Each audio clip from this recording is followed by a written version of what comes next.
dun dun dun dun dun dun dun dun dun dun dun dun dun dun. Welcome to another Getting Projects Done. You know what? I forgot to turn this light on here. There we go. Just for some mood. You know what? Let's go. That one? Oof. Yeah, screw it. Let's leave it there. Actually, let's go a little bit more warmer. Warmer? Oi. Too warm. Warmer. Nah, screw it. Welcome back to another Getting Projects Done with me, Chris. We're working, continuing our work on the Aeldari Wraithlord in Chrome, as opposed to my previous one, which was... Here, I'll do this. Screw it, I'll leave that up. This one's in Chrome. The transfers have dried, and you know what? Here, let's see if we can. Well, I imagine you probably can see it somewhat. The transfer dried just fine, but it did take on a bit of a crackling, and also there's some discoloration. And I was thinking, you might recall from the last episode that I was getting like some red. You can kind of see, I don't know if you can kind of see it. There's some discoloration. The red was actually kind of pooling. And at first I thought maybe it was the chevron that I had painted. But as you may or may not recall, I came in with some of the clear red right up by the calf up here. And you can kind of see some of it kind of is missing. And so I think when I hit it with the solvent, the Walthers, it reactivated that bit of the clear because it's not under varnish. I remember I did that after the varnishing phase and just kind of correct up some of these spots. And so I think that transferred over onto the main surface and kind of metalled up my finished look here. So what I'm going to do is I'm going to come in with some Celestra Gray and probably a little bit of Uthran Gray and just kind of clean up some of this area, and then I'm going to reseal this in a matte. And yeah, you can still see there's some little spots there. I thought I caught them all, but yeah. So I got to fix that before moving on. This one here cured just fine on the surface, so I can reseal that and get that all looking nice and sharp. I mean, on the cloth, it looks fine. It's not, you know, like, oh my God, it's all ruined. No, it's not that.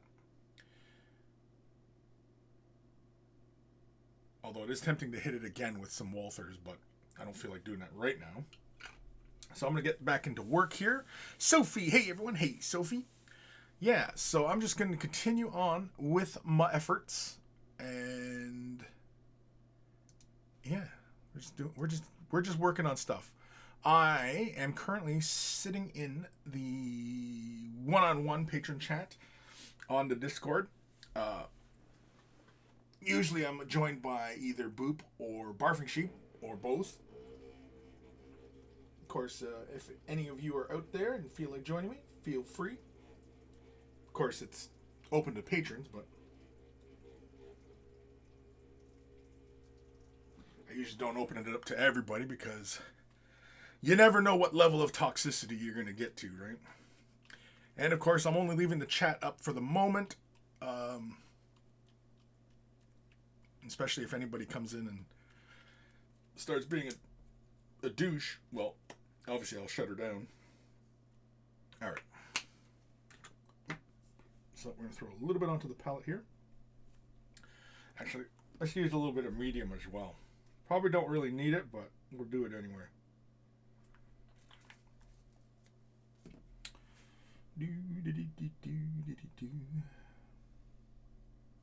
And so really all I'm doing here is I'm just going to clean up some of the areas around the transfer. And yeah. It's basically a little bit of cleanup phase before I can move on to proper finishing this model, which I want to get to some of the highlighting of the black. I also want to start working on the gemstones, but I don't really feel like doing a tremendous amount of work on the gemstones. Unlike the other Wraithlord I painted, I did the gemstones, in a traditional fashion, and I'm not sure I really feel like doing all that. Not that it takes that long or anything like that. Just, I don't know. Getting to a point now where I just kind of want to get the guy done and, finish up. But anyway. Kim, hey there. Almost done doing the camo cloaks on the Rangers now. Oh, cool. Very, very cool. Alright. So, the goal here is just to clean up. That's it.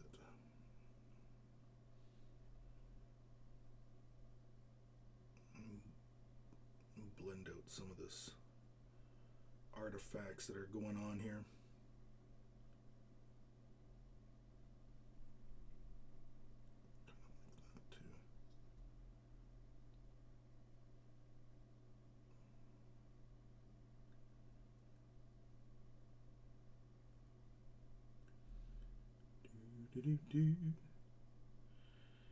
Yeah, it's a fairly quiet Friday. Hopefully you guys are having a good day.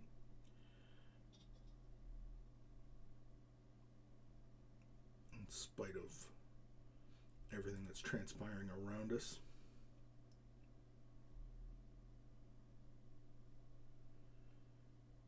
Yeah, that looks a little bit better now. It's not terribly noticeable, but it's noticeable enough for me that, I want to do something about it. So instead of sitting here going, oh, I really should have cleaned that up, I'm just going to clean it up.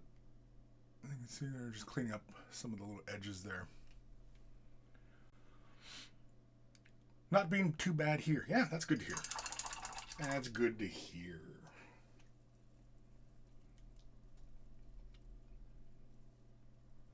Okay.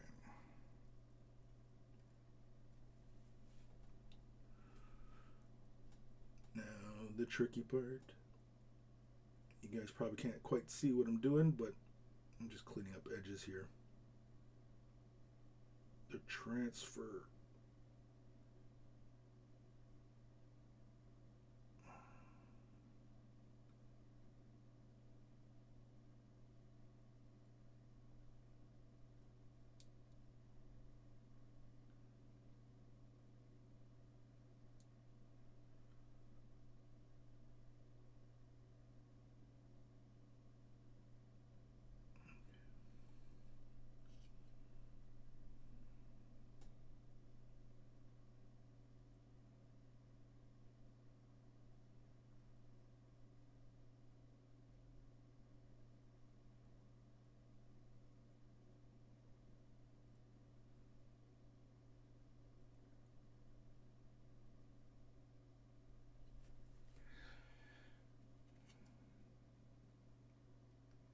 That is looking mostly okay.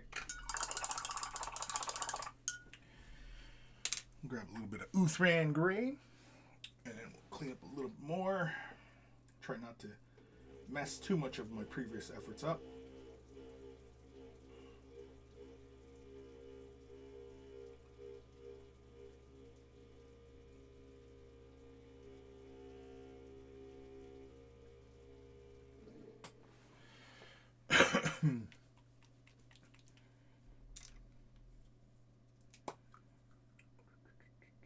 I'm not going to use any medium. I'm just going to use water just to thin this down, if need be.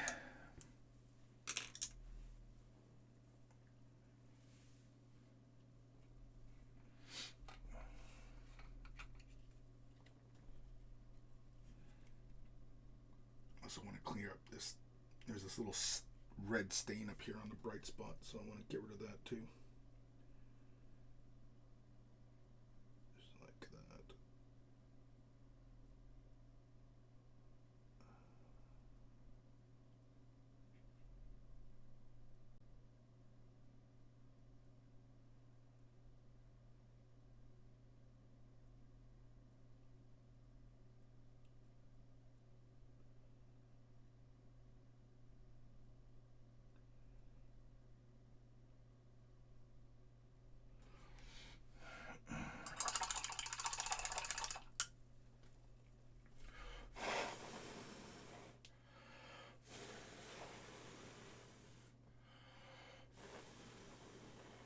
Just trying to speed up the drying just a little bit.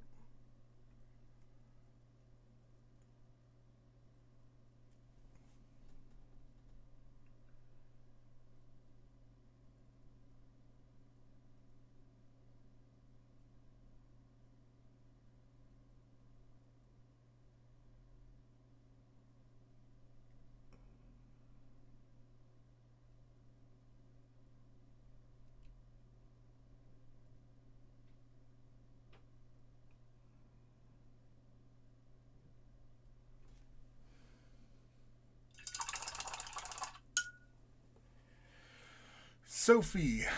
Spent 3 months saved up hobby budget in about 5 minutes today buying the new McFarlane models. I know I'm daft. Yeah, I seen that on your Instagram. You picked up the Orc and the Gene Stealer and Marine, I think. If memory serves. Let's thin this down just a little bit.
Kim, I've seen that too. Reaver Marine. Yeah, the Reaver Marine. Sophie, yeah, Reaver, yes. I had to decide on the color scheme now. Yeah, that's the hard part, right? What are you going to paint your Marines? What are you going to do? So many choices.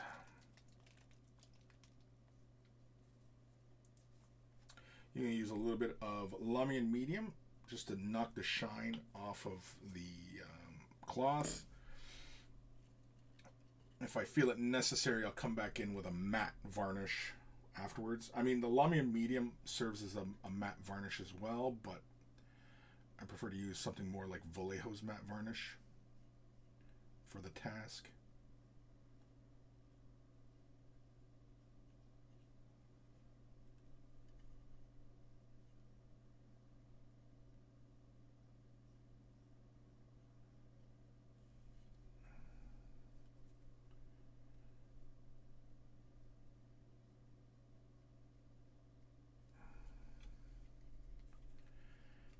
Back of the cloth here.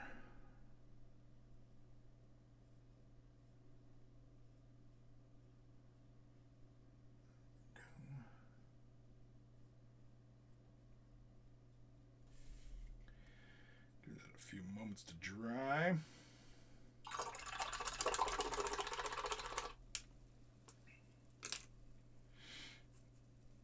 So you can kind of see the difference between the two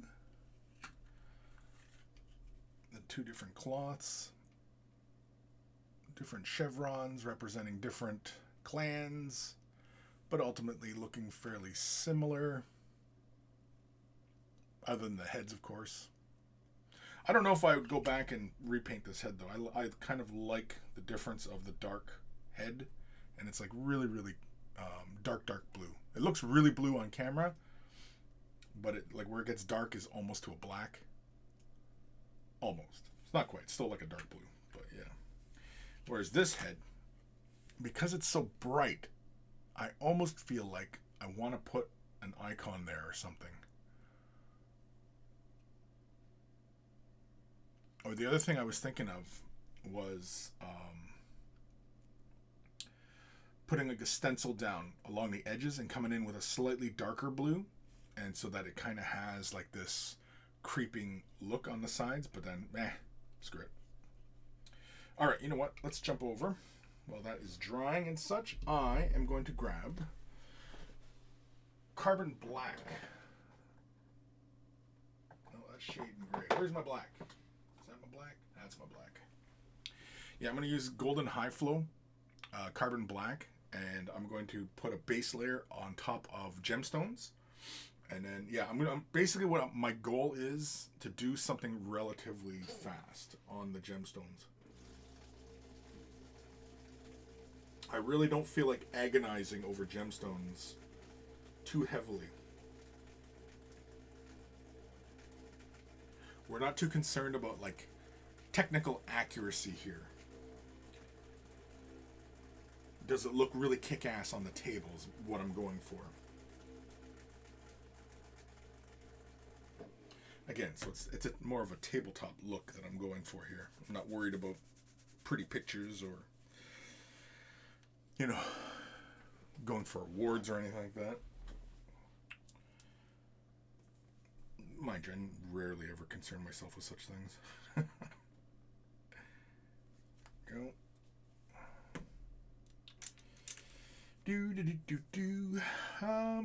Where should we start off? I guess we'll start up on the upper portion. Did I do the back spines? No, very, very smartly I did not. I did not bother doing any of the gems on the back aerial things. So I'm not going to do that here.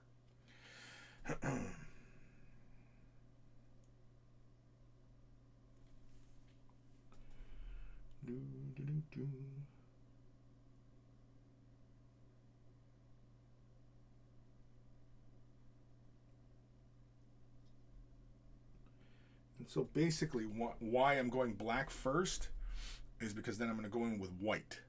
But I want that little outline around the little stone, right? That's the whole reason.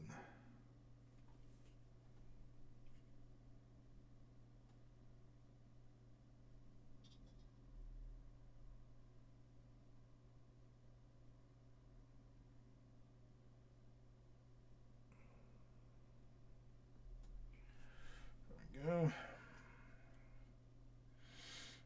You know what? Might as well just imitate what I did on the other Wraithlord, right? Did I do bowstones on his crotch armor? Oh, I did not. I just did the big ones. So basically all I did was just the big stones. I like it. I'll stick with that.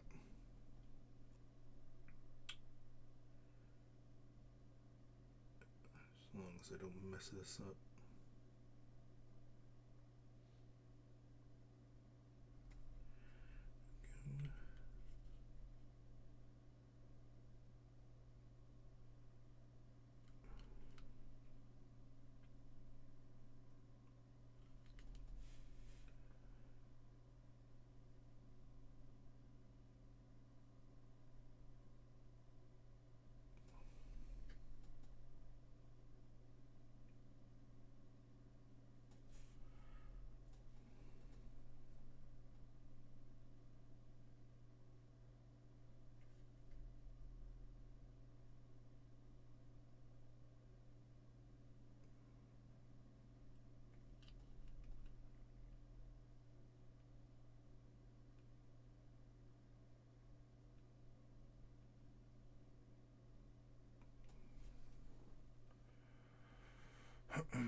Sophie, thinking Bad Moon for Boris the Orc. Boris the Orc?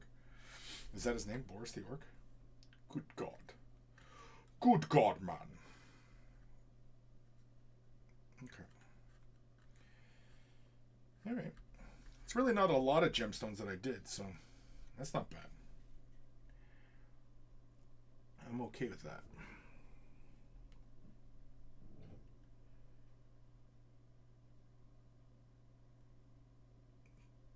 The fun part about the gemstones on Eldar is that you don't have to do every one of these little doodads, right? These little bumps. You don't have to. You can if you want, but you don't have to.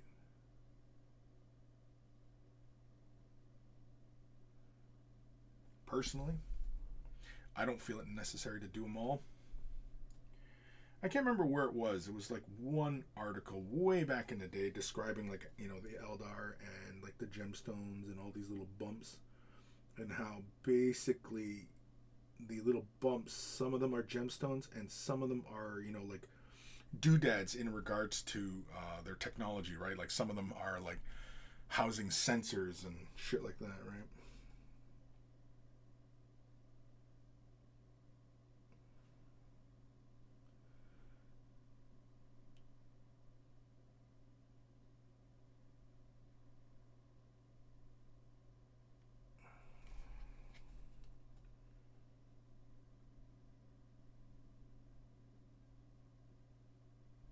There we go.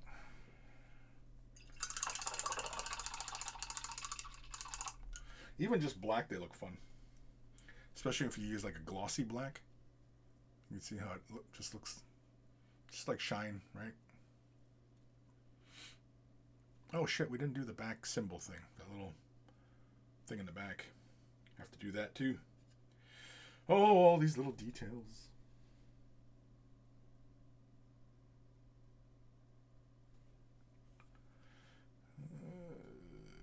Just trying to figure out how I can hold this while I paint this little spot.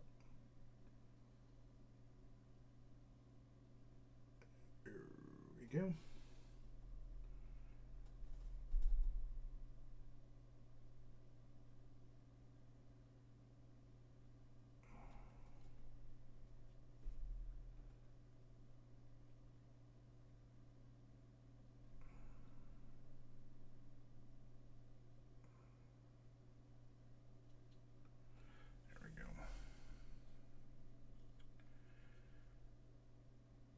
Did I do the interior?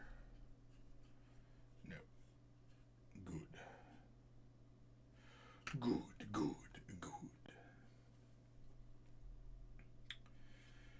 So take care of this side.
Might need a little bit more black.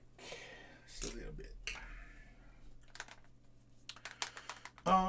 Kim GW says that only the ones that have the ring around them are gems on the Eldar. Makes sense. That looks like a normal gem holding inlay ring. Yeah, I mean, like if it was just the details that had just a ring around them, like the clasp, then yeah, I mean, you really wouldn't paint any of these things gemstones, right? If that were the case, because they don't have little clasps around them. There's like the one on the sword here, and that's it. But you know, to each their own. If you want to paint them up all like gemstones, have at it. Sick of looking at gemstones? Then yeah, don't bother.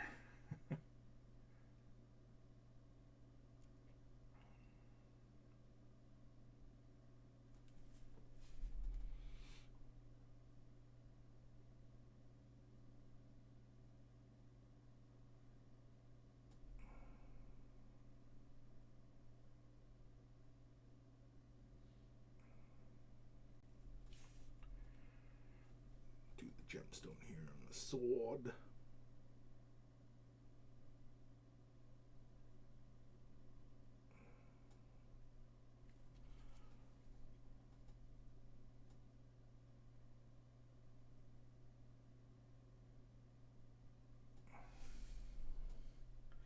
Now, for a lot of these gemstone details, I'm not looking to, obviously to go hyper realistic or anything like that.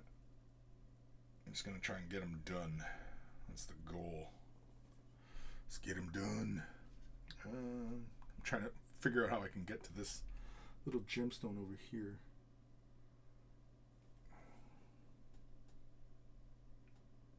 Without ruining more paint work.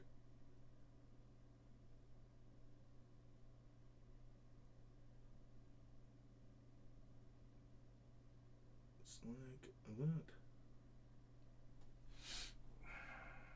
Okay.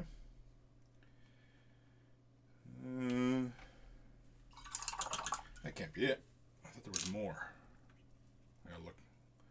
Oh, there's one on the chest. The hip. Did both hips. Yeah. Calves. Yeah, from the back, it doesn't look like I did shit to this guy. On the front, it's like he's all impressive. On the back, not so much. Again, I mean, like he's painted up for tabletop, right? So, the chest. That's right. There's a big one on his chest. Sophie, yeah, it's Boris Johnson, as they're both mega knobs. I get it.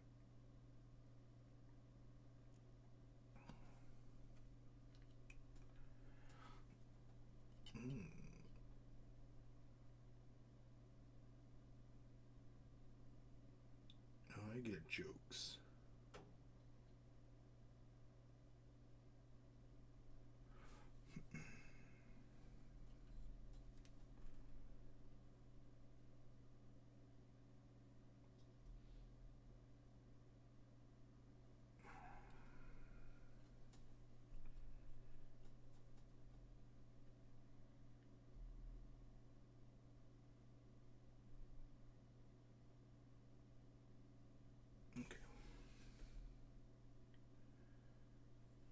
Back piece.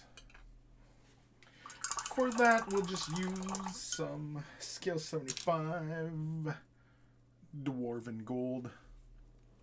Cover's really nice.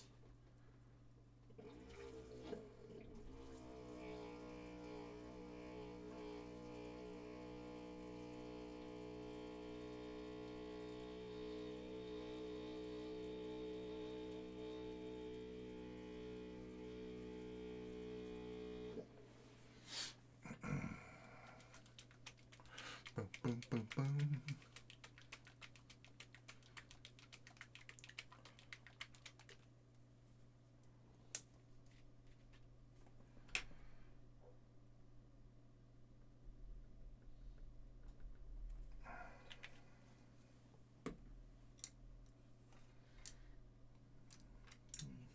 Use this brush.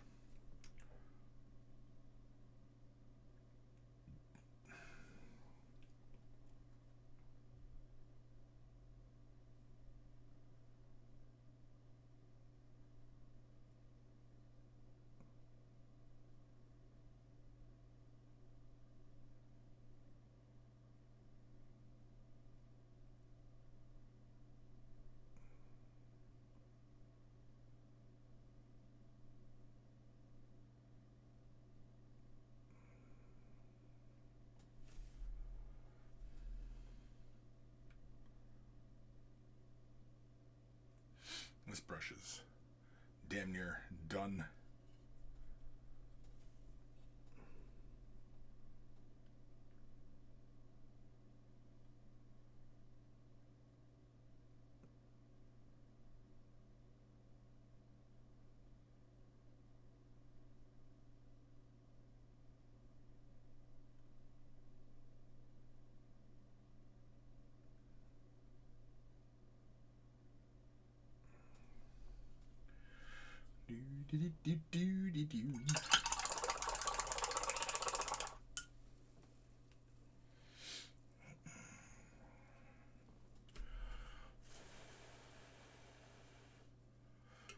Sophie, do you know what a pizza delivery guy and a gynecologist have in common? They both get to smell it, but neither get to taste it. Jeez, a little out of left field with that one there, Sophie. I like it. It's a good joke. It's funny. It's a great joke, even.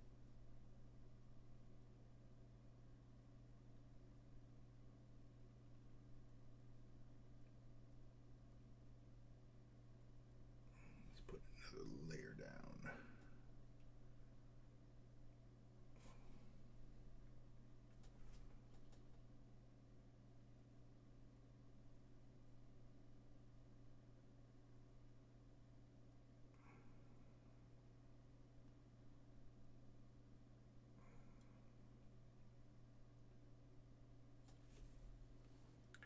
There we go.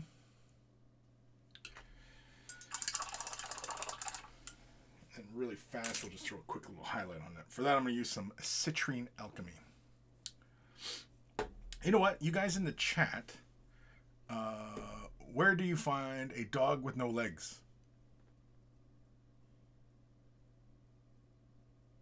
I don't know. Where you put it last. Oh, Jesus. I see we're busting out the dad jokes today. Oh,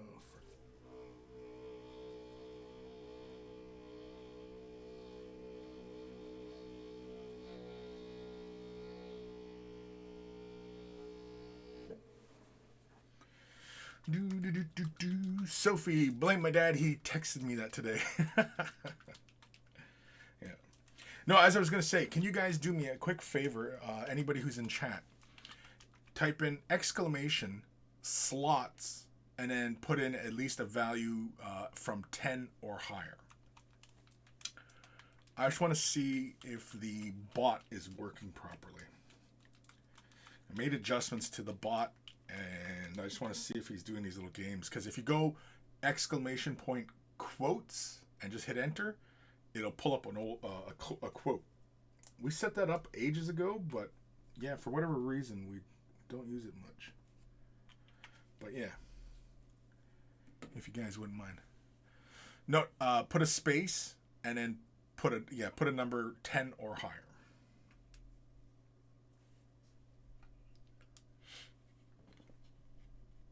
Okay, yeah, there we go. Ah, yes, that's what I wanted to see. I wanted to see if that emote was working properly. The little way the brush emote. Excellent. Excellent. It's just one of those silly little games viewers can play while they're, hanging out and stuff. That's all. You're not actually gambling any credits.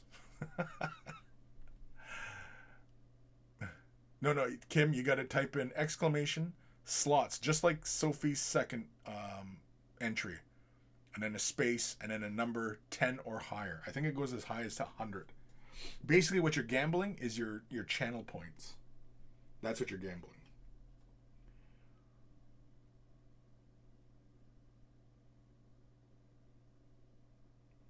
I've had this on the bot for a long time, but I just never really clarified a lot of the things that it can do, and yeah, that's all.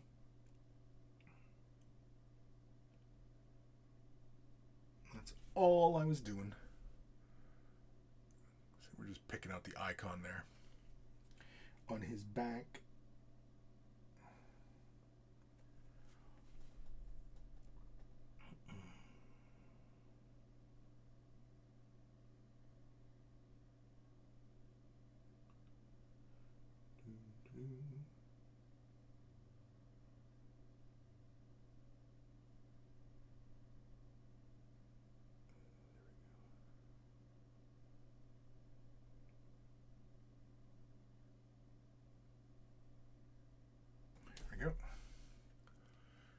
See, just really fast, just pick it out.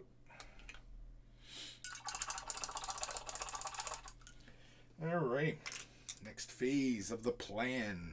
I'm going to take some titanium white. I'm going to give it a quick shake, and then I am going to apply it over all the little gemstones. But I'm going to try and leave some of that black along the outer edge as I do it.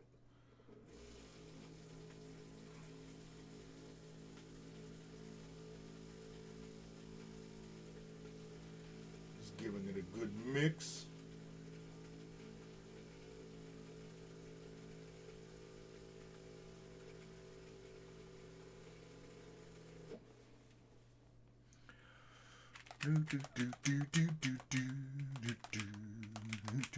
Sophie, what happens if you get all three? If you get have you ever played slot machines, Sophie? It's essentially like when you pull the thing and the things all go and you get like 3 hearts or 3 lemons or whatever, right? It operates like that. So you got to get three of a thing and you win. But there are different combinations where you can win. So like if it was like say 2-way the brush monkeys and a lizard head or whatever, right? And it'll award you points. So all it is just channel points, right? It's just a fun little game.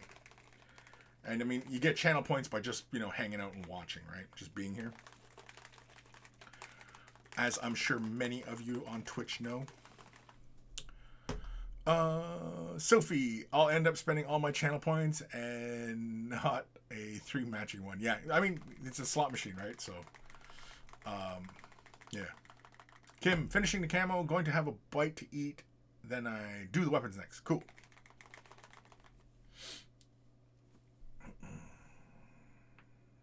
Trying to look for a spot on my palette here.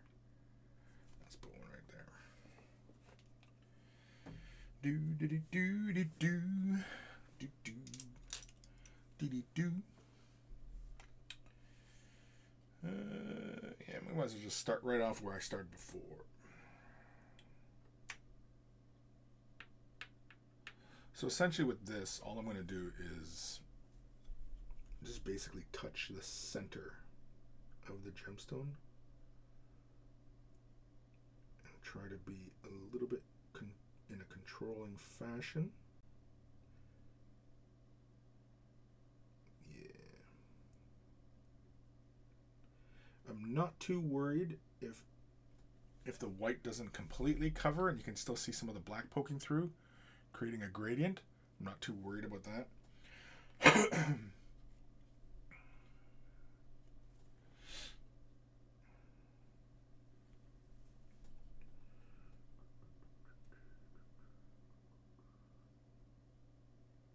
No, the only thing I'm worried about is hitting other areas of the figure. Or going outside. Frick. Just like I just did. There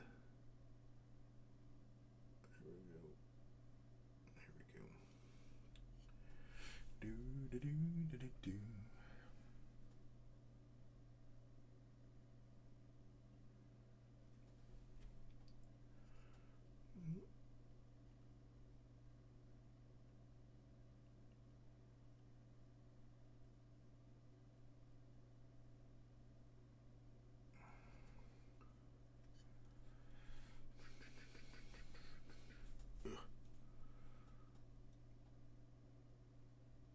It's just a pain because I have the head turned from the default spot.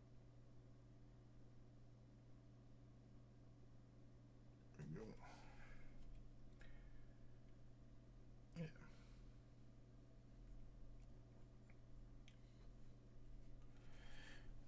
Go.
Kim, only use Twitch for watching this stream. Oh yeah, okay.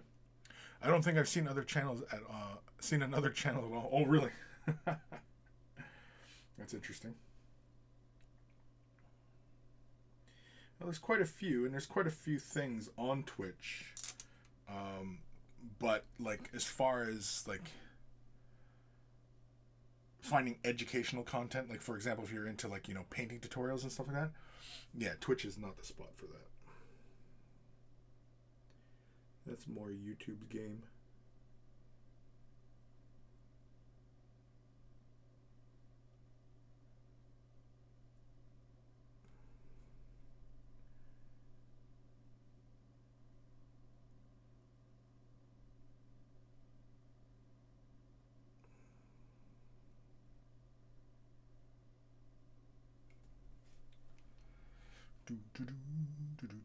Yeah, so you can see how there's like a slight little black outline around the gemstones. That's what I was looking for. That's why we started off with black.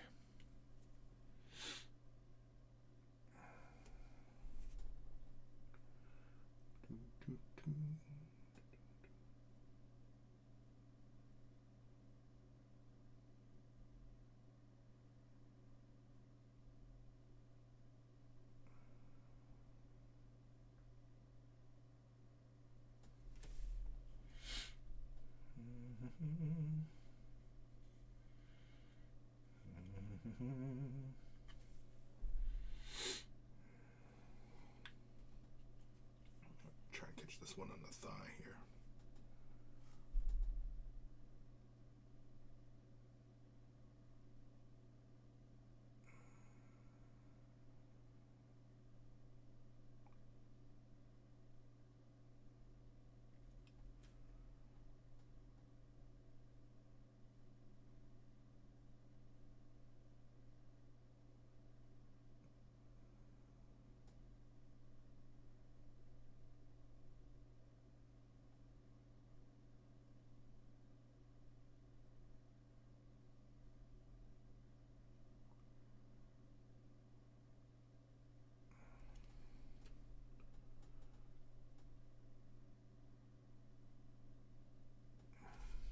Go.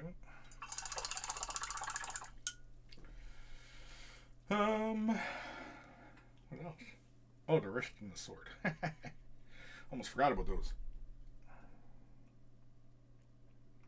Almost.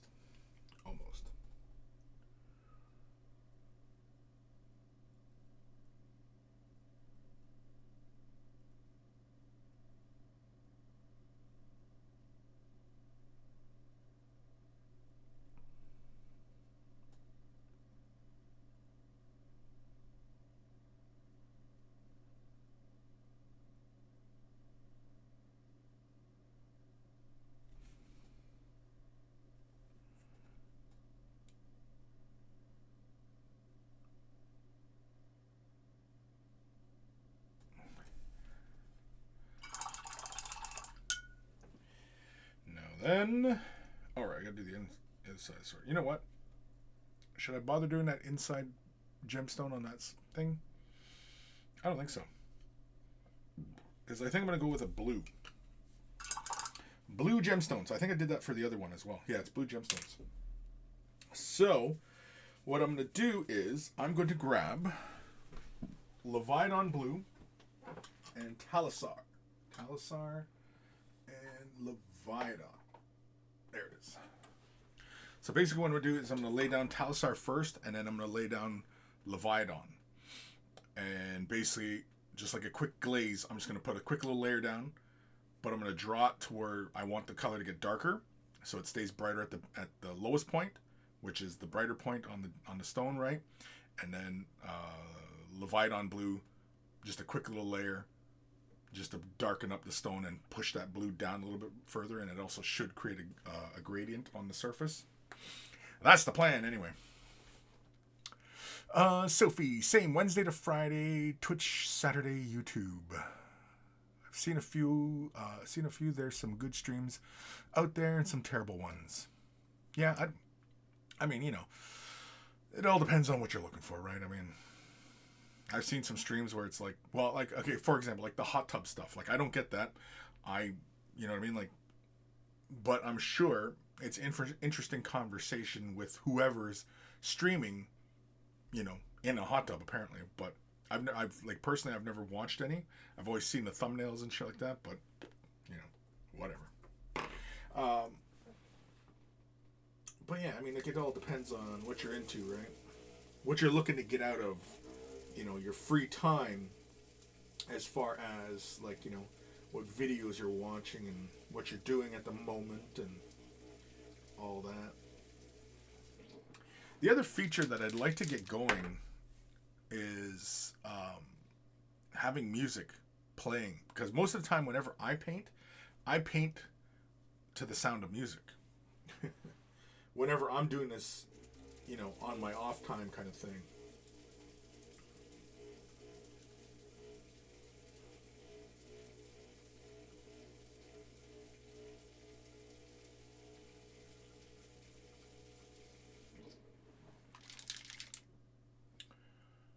Looks pretty damn mixed to me. Kim did see someone paint the head of that model like it had made a skull made of smoke that was kept inside the helmet. It was pretty cool. Yeah, I think I demonstrated something like that. Oh, I painted the xenomorph, the 28 mil size xenomorph. It was like Proto Games or something, and I created that faded skull look on the thing. It's relatively easy.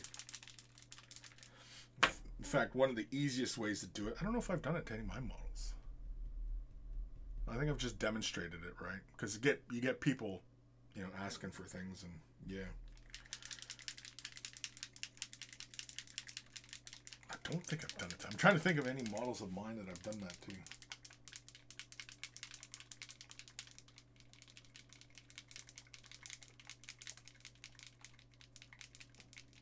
No, I don't think there is any. But anyway. Kim, I do blue gems, great minds, and all that.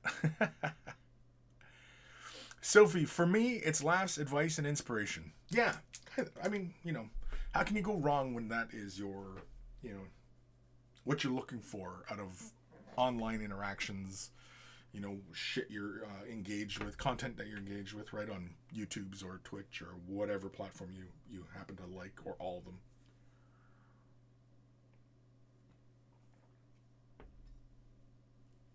Taking a quick coffee break. Coffee. Oh shit, I didn't do the thing on the head. Oops.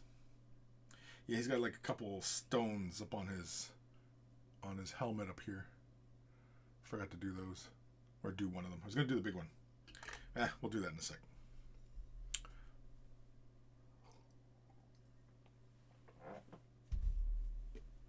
Alright. Let's grab the blue. So with this, basically I'm just gonna paint yeah, I'm just going to paint it right out of the pot. If I can achieve my desired look with just the Talassar blue, then I'm going to consider that a win. I don't think so. That's why I busted out the Leviathan blue. So I don't think the Talassar blue is dark enough to go where I want it to, but never know.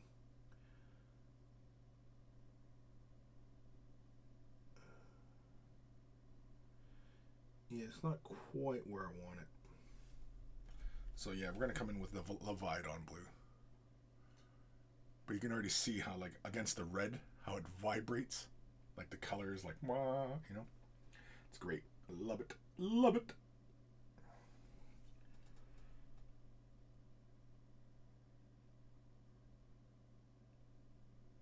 So basically, as I'm applying this, I'm applying it like I would any other glaze. Frick. I hate the side. Get out. Get out. Get out. Get down.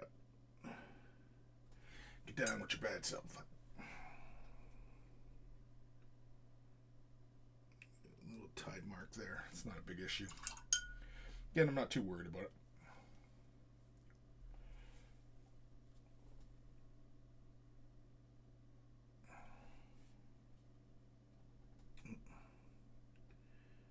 I must have bumped my freaking loincloth because I can feel it's kind of loose now. Yeah, it's kind of vibrating. Annoying. It's annoying.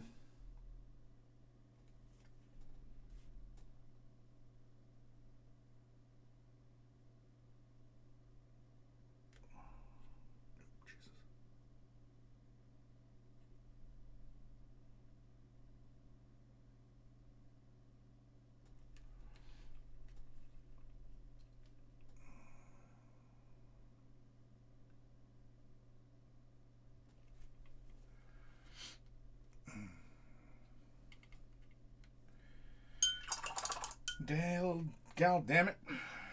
That loincloth. I think I applied too much pressure when I was moving around it, and I could feel it vibrating. That's annoying. I'm going to have to re-glue that.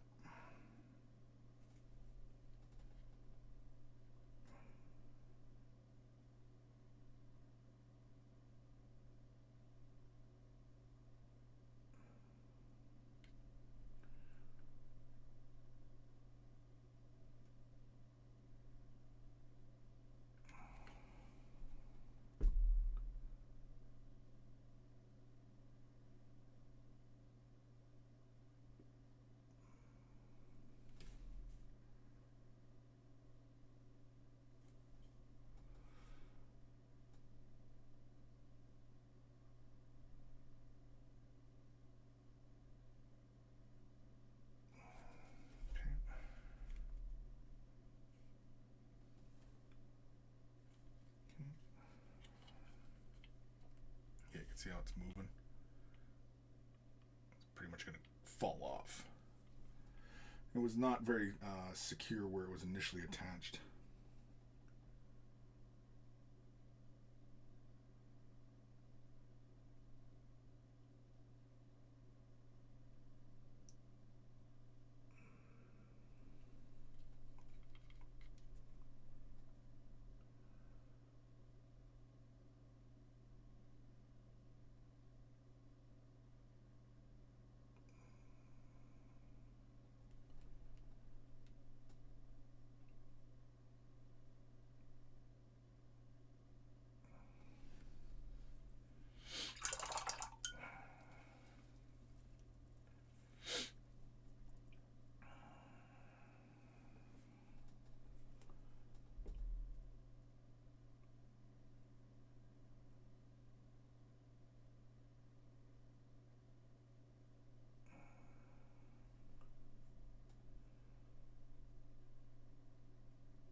Oi, Jesus.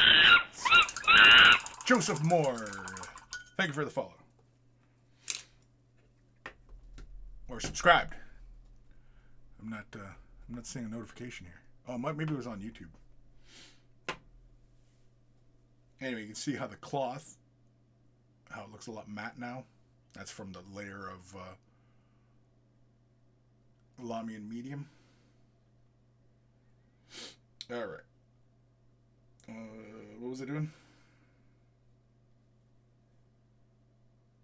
Okay, we'll give that a moment to dry. We're going to come back in with the black and white. We're just going to do those two little gemstones up on this head. So I'm going to put a little bit of black down. Don't need much. We'll try and get those.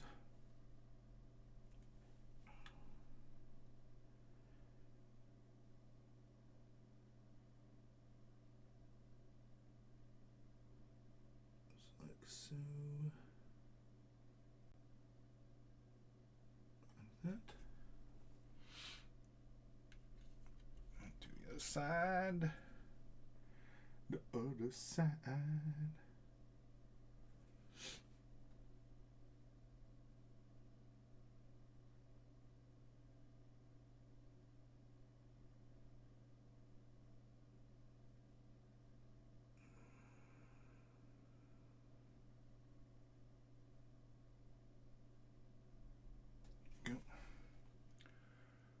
That side done. Give that a moment to dry. We'll hit it with some white. And we'll hit it with the Talsar blue. I like the way the blue looks, the vibrancy of the color. I like the way it looks. And even without just doing one layer on the gemstones, you can see how we're already getting a bit of that look of like gemstones, right? So it's a lot of fun. It's really fast. Again, I'm not looking to like spend a great deal of time, finessing it, because this is more, tabletop. Thermicus, what music do you listen to while painting? I listen to a lot of stuff, like genre, yeah.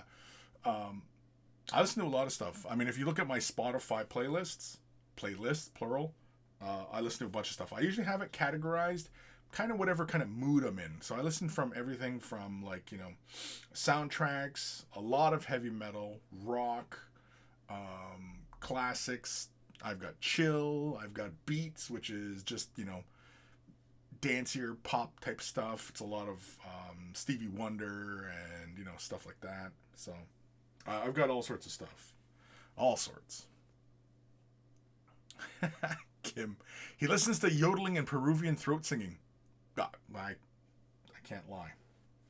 He's not wrong. He's not wrong.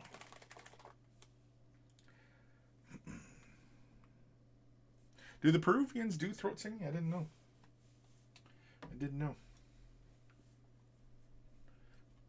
I know the Mongolians were famous for their throat singing, and Inuit, they're famous for their throat singing. Although I don't know if there's this... Is it considered throat singing? Inuit? I think it is.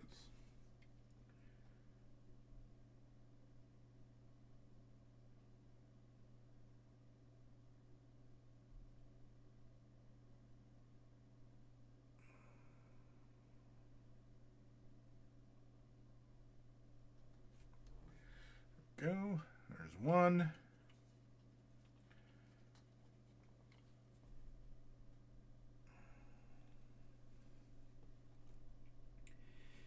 And two.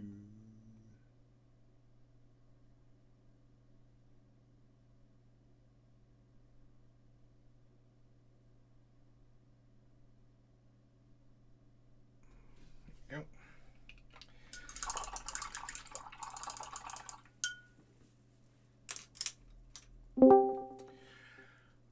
Who dat?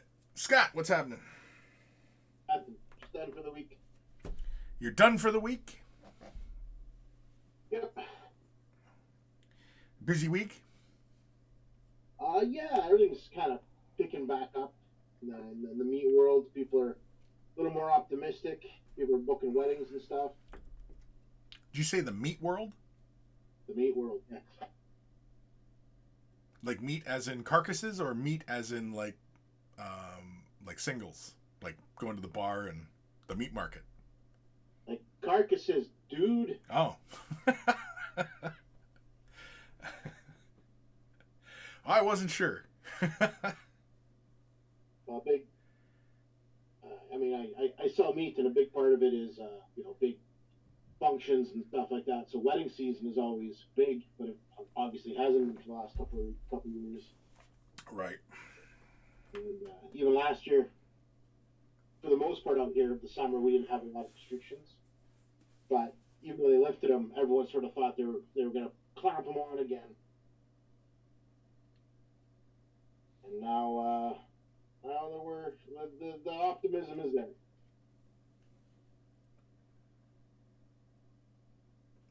And out your way, how are you doing?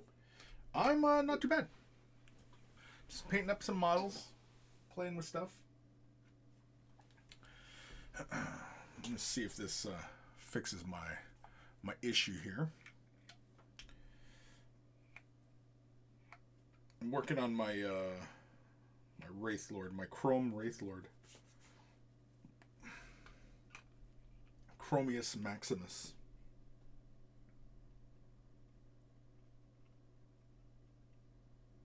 Oh, I see it.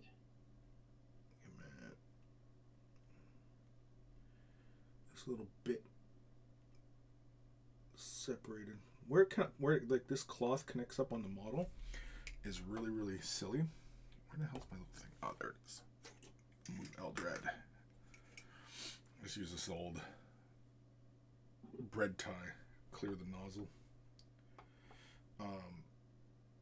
Yeah, I want to get this guy done so I can work on my other Eldar and stuff, right?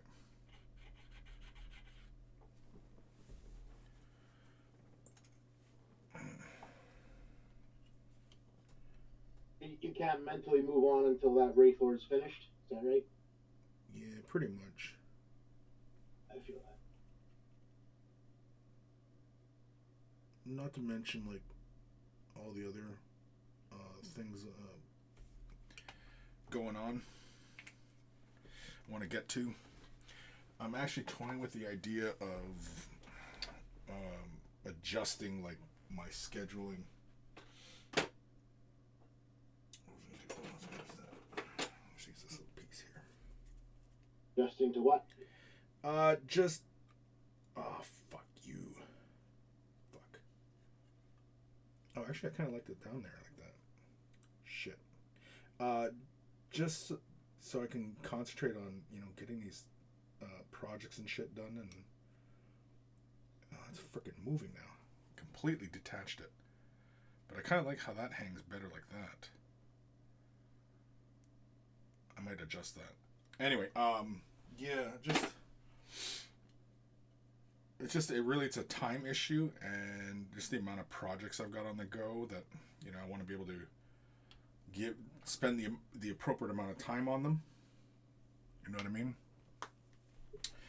And so it's just kind of like right now I'm finding myself spread out all over the place, covering, as many bases as possible. And what is actually occurring is not having enough time dedicated to, working on actual projects, right? Because like right now I'm like, when I'm making videos and stuff like that, like it's YouTube, it's Twitch, it's, I'm doing stuff for the Instagrams, TikTok, like just posting like all over the place, right? And all that kind of stuff takes up a big part of the day. Not a big part of the day, but it adds up. Yeah, and then by the time you're done, and like for example, like streaming at 4, I initially was picking this slot because I found myself just, it was the only time, and it felt like at the time when I chose going to this time to stream, it seemed like there was nobody streaming at this hour, and now it seems like there's a whole whack ton of people. They weren't streaming at this hour before. Like there's a bunch of channels that I follow. They weren't streaming at this hour previously, but now they are. And so, and the Warhammer space on Twitch is very, very crowded.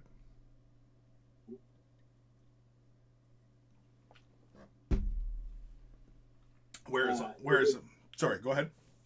Is the competition for that all time zone based, or are there other factors? I don't know. I haven't really talked with any of the other ones as far as like why times shift, and like some people it just seems kind of random. Like, let me see here, how many people are online. Let me go here. Hopefully this doesn't mess me up. Yeah, there's 1, 2, 3, 4, 5 other streamers that I subscribe to that are on Twitch right now streaming. And 1, 2, 3, 4 in the list of suggested that are streaming right now. So yeah, it's like when I initially would pick this time slot, and I mean, it's not like it was something that was discussed amongst anybody else or anything like that. Like, it was just, everything else just seemed really crowded at the time. And now it feels like this time slot is now becoming very crowded, when it wasn't, when I initially was going to, doing this at 4. Because otherwise I would do this, at like noon or something, right? But at noon, fucking Twitch is, like there's a bunch of Warhammer stuff going on. And then it seems like as soon as like Games Workshop is done, then the entire audience is done for the day, or you know what I mean, and like nobody else is around, kind of thing. Well, is that noon our time or noon? Well, noon my time. Yeah. So what is that? Well, you're Central, right? I'm an hour left to you right now. Yeah, you're Central, I believe. Well, we never change time zones, so we bounce back and forth. I've never changed a clock, bro. Okay. Well, okay. For me right now, it is 5:05 p.m. at this moment. An hour. Yeah. You're an hour in the future. Right. Yeah. So I bet on the hockey game, Chris. Who's gonna win? Make a fucking killing, eh? Oh, Talsite, that was it. So that means that the noon here, that's about 8 o'clock UK time. Noon here is, I think, evening time in the UK, in Europe. Well, in the UK, I should say, not Europe, because even Europe has other time zones and stuff. And right, but I'm imagining that's all UK based. right. Now, a lot of my audience, a lot of my viewers are in the UK and the USA. That's where the majority of my viewers are. And, streaming to, to one audience or the other is kind of a challenge.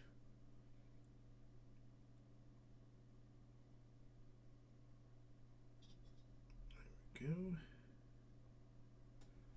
There.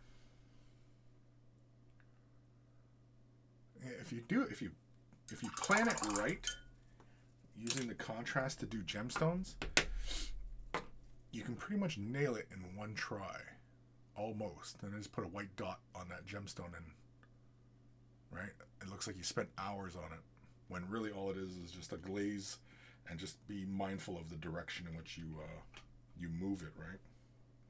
But anyway, yeah. So I'm just right now I'm just kind of rethinking, because growth here on Twitch hasn't been bad at all. It's been pretty good, and I like the culture of Twitch as opposed to YouTube. But my audience is much bigger on YouTube, and yeah, I don't know. It's right now. It's not that I feel like I'm spread out really thin. It's just I just want to get more of my models done, because I would love to get back into more gameplay, right? And I've been meaning to film some games, because I have games that I can play here and film them here, and I'd also like to play some games elsewhere and film them there as well.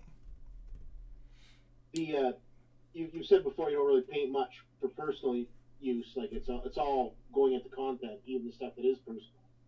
Pretty much, yeah. Do you have any kind of division where half the day X, Y, and Z are on the new hotness, and the other days are based on whatever project, still making content for it, but like your Eldar? Well, when you're running with the hype train, you're kind of at the mercy of when posts are getting made, and if you're gonna try and stay relevant to the conversation, you pretty much have to post when these things go up. So, for example, on YouTube, I've been doing videos, my reactions to articles from the Warhammer community regarding a lot of the Eldar release stuff, and those have been getting views and stuff, and that's pretty much like every other day, sometimes every day. For like a couple weeks ago, it was like every day was an Eldar thing, and so I was posting like multiple videos, and yeah.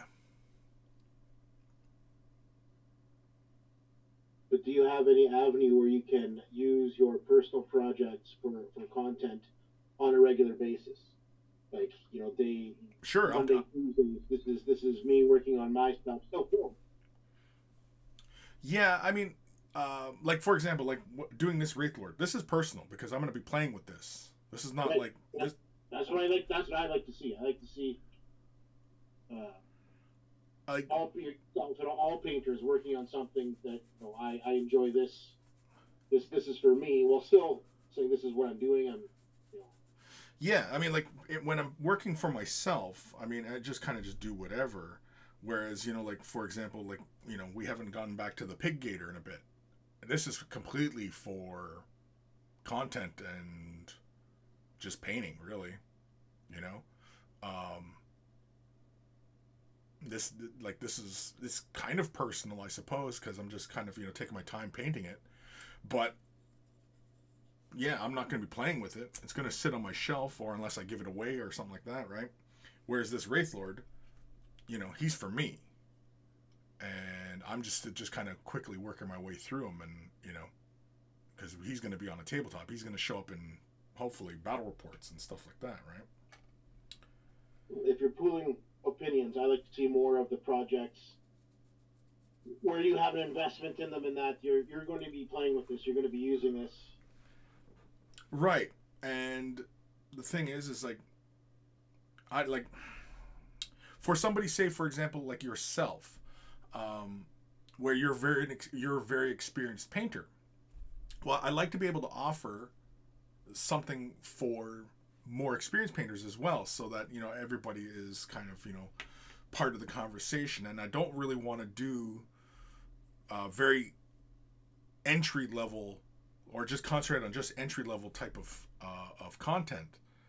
I like to have a good mix of it. But yeah, when you are mixing of it, because some projects, like when you paint, for your own self, but you're painting to a higher degree, projects take a lot longer, right? Right.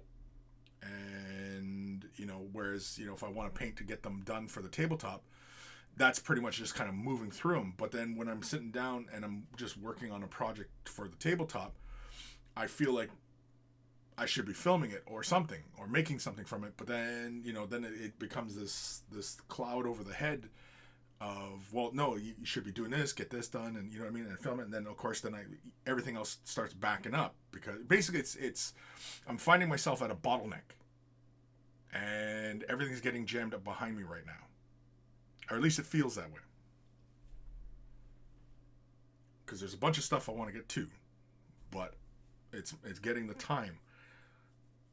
And it's not so much time, it's more or less the energy and the passion to get it done. Because if I could just sit down and just do this, then and I had no other concerns, no family, no worrying about bills, no what I mean, all the other real life stuff, then I could concentrate on everything.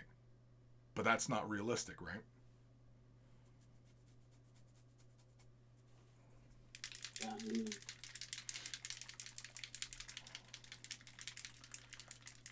So yeah, it's trying to find a middle ground for it all.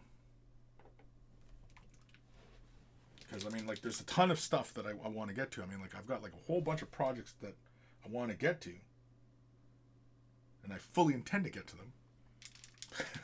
When, don't know. All right, I'm going to go with Leviathan Blue. I think I want to thin it down because I don't want a full intense layer. So yeah, I'm going to use some contrast medium.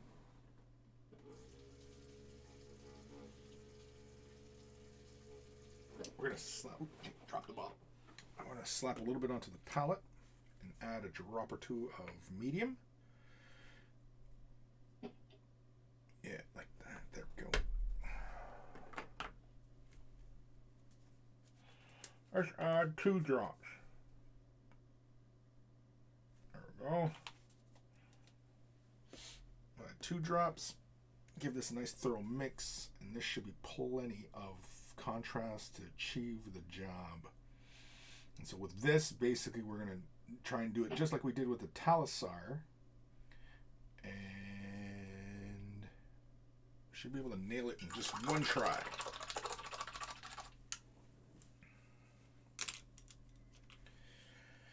Now I say should, but yeah.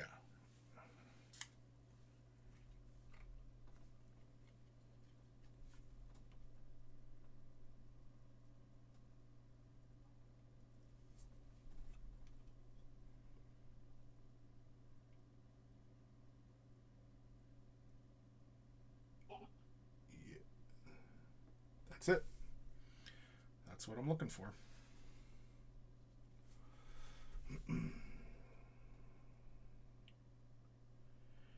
Basically, I'm starting my brush stroke about a third of the way down, bringing it up to the top, and allowing the color to really build up at the top of the gemstone. And that way, it looks like a gemstone. Believe it or not, the goal of making gemstones look like gemstones.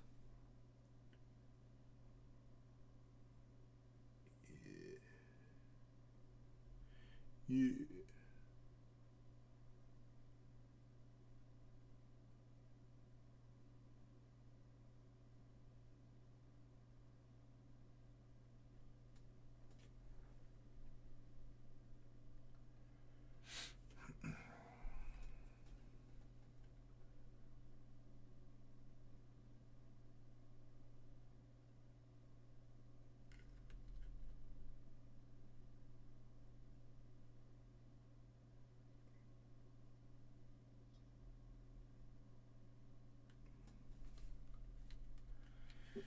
There was Dave Taylor had a Kickstarter. I got my books recently. He did. It was called The Art of was a series. And there was 3 hardcover books in there, and one of them was The Art of Miniature Monthly. That it was primary. I don't know him. Aaron Lovejoy talking about and his painting, but more than that, the books aren't necessarily about use this, and this to get this result. It's kind of them talking about what they paint, why they paint, that kind of stuff with pretty pictures. And he had a lot of pretty revealing stuff talking about the journey and what it takes to be in this hobby as a professional. And he really put it all out there, talking about how there was a time when I believe it was he'd won a Golden Demon. He was a high level commission painter. He was king shit at Turd Mountain, and he's living at home in the basement with his son. Bills piling up, broke, that kind of shit. He's doing better now, but it was it was interesting to hear about his journey and what he did and how things are going now. Not always easy to put books out there about what how people have struggled, because I think most people out there will let you know, oh, things are great. I've never been better. I'm tremendous. The one thing that always gets to me is when talking about hobby burnout, because for me or any of the other people who watch your stuff, right, if I'm burned out, I just do something else. I paint every day because I want to, not because I have to. And there's a massive difference mentally. Yeah.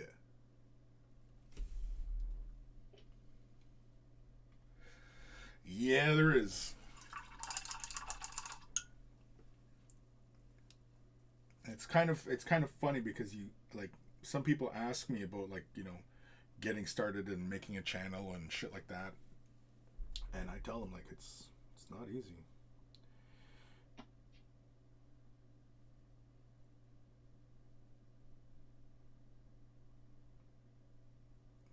For some, it seems like the success can come quite quickly, but then they fall off the map real fast as well.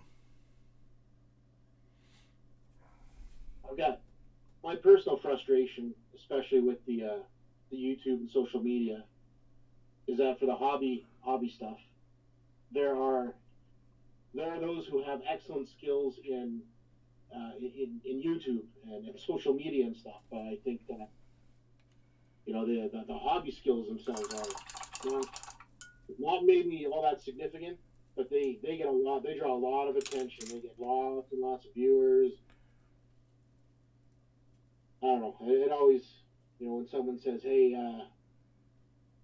I'm learning from this guy and this guy and this guy," and I just think, well, I think you're wasting your time. My opinion, but those are the people that get, they got a couple 100,000 subscribers, stuff you wouldn't sneeze at. It seems like it's its own skill set, being able to get your videos out in the algorithm, however it works. Yeah. No, it's but I mean, it all depends on what kind of community you're trying to build, right? And for a very long time, the community that I was building was all about helping everybody else. But I've been doing, like, my YouTube channel has existed since, well, I started making videos probably around 09 is when I started making videos. And then, of course, was working for Mini Wargaming for damn near 10 years. And it's only been since I've been independent that my channel has seen significant growth. And yeah, it's just like, where should I be putting my energy, right? Because right now on my YouTube channel, I mean, like, I've got a decent amount of viewership there.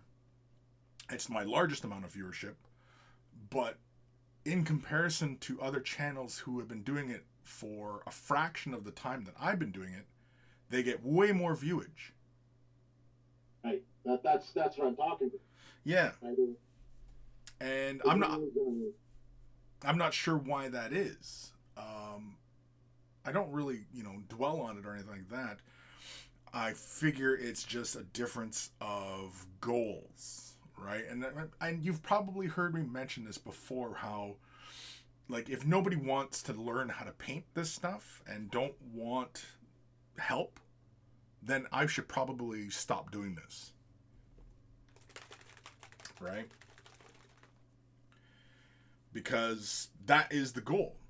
And if it was just simply a matter of, look at me on the interwebs painting and what have you, well then, I might as well just go do that rather than trying to help people. Because if nobody wants help, then why should I bother?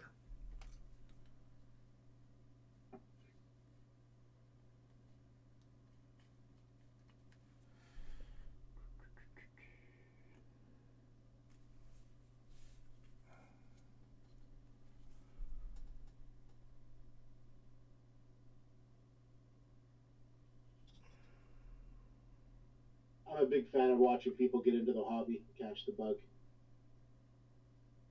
Oh, it's fun. It reminds you of simpler days.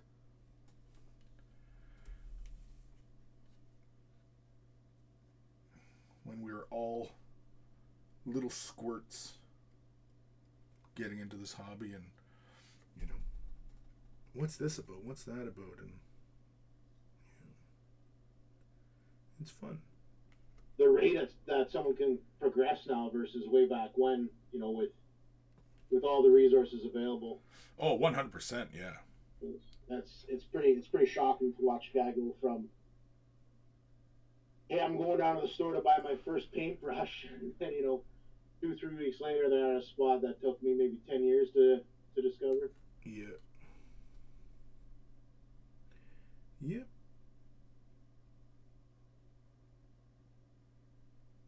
And, like, honestly, and I think this is kind of the thing that can really hurt this field, is that because the information is so readily available everywhere, and, like, this is not rocket science painting miniatures, like, this is pretty straightforward stuff, but yeah, with how much information's out there and people wanting to make an attempt at making a living at this, applying their knowledge when so much of it exists for free, and like, to pay the bills, you have to charge money, right?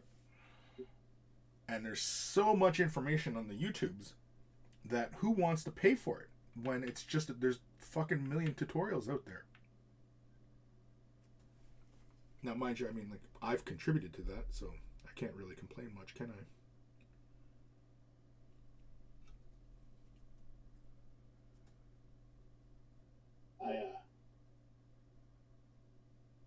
I only go. I like to check out YouTube to see what's going on. Like, I watched, I don't know how many videos. I don't know why I did this. Such a waste of time. I have no interest in. I don't use contrast paints for contrast paints. I use them for other stuff. I have no interest in the army paint or speed paints. But I bet you I watched 10 videos this week because I like seeing how other people do their content. Sure. But I like. I'm a Patreon guy. I try to put money in pockets. What I like.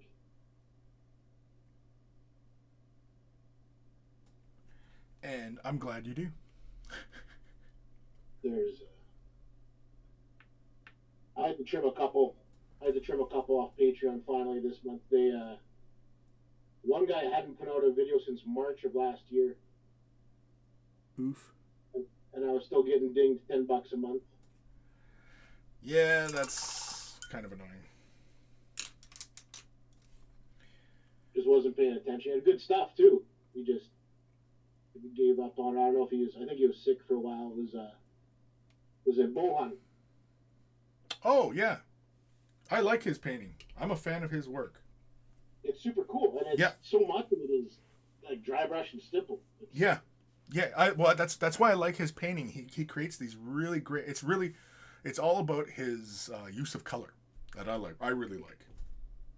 He had some orc stuff, kind of like a red sun or evil sun's vibe to it with red, but the base color was a dark royal or navy blue. And that's what was painted on, and then he did the red over top of it. So of course it starts purple and it turned to this really nice looking red. Super cool. Never would have thought of it. Yeah.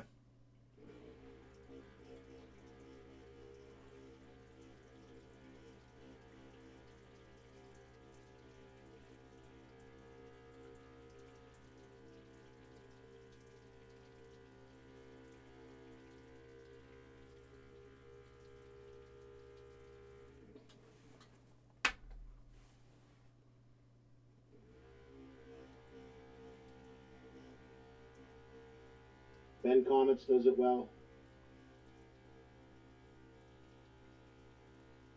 Now, does he post regularly? Because I never see anything from him. Yeah, twice a month. I don't think he does there was a time there where maybe once every 6 months he'd put something on YouTube. And I think he's kind of even given that up. But I think both he and Richard Gray have in their terms, they'll do a minimum of 2 content pieces per month. And I think he may have missed it once, but immediately 4 came out. Sort of make up for it. Yeah, I like Ben. Ben's a good dude. I had the pleasure of meeting him. He's a good dude. I had a couple 1 hour one-on-one video sessions with him that were great.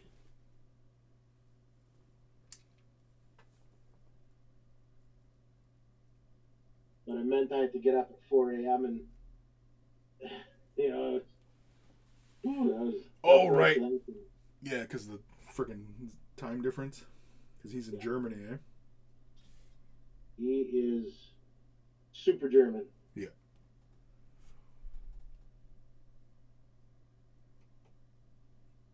I like Ben. Ben's a good dude. Matt Sexwish had a channel that was devoted just to basing. Yeah. That was really good, but he shut that down. I think he's got a more labor-intensive job now.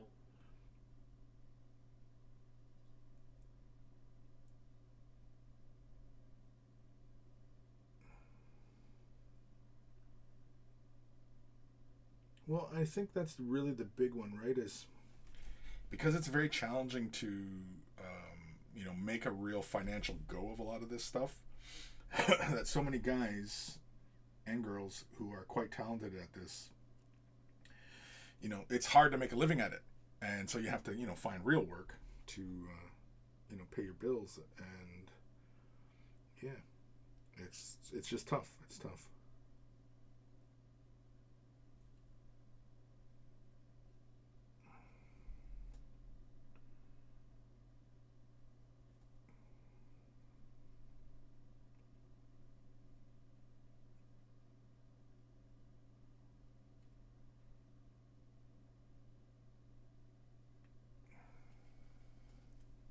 I painted commissions pretty actively for about 2 years.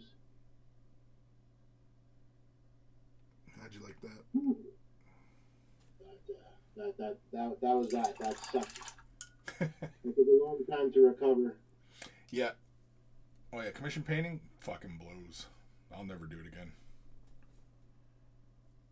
There was an enormous initially, right? There's a huge satisfaction of, wow, these guys really want me. They had the whole world to pick from, but they want me to paint their stuff. And for me, that lasted until the first time one of them said, I need you to do this, or I need you to do that.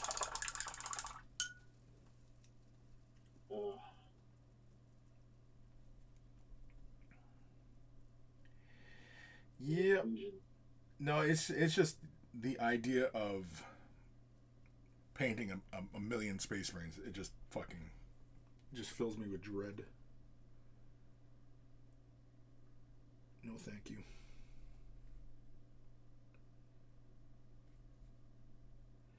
I mean, I'm not trying to discourage anybody from doing commission painting, but I mean, if I am, don't do it. Don't do it.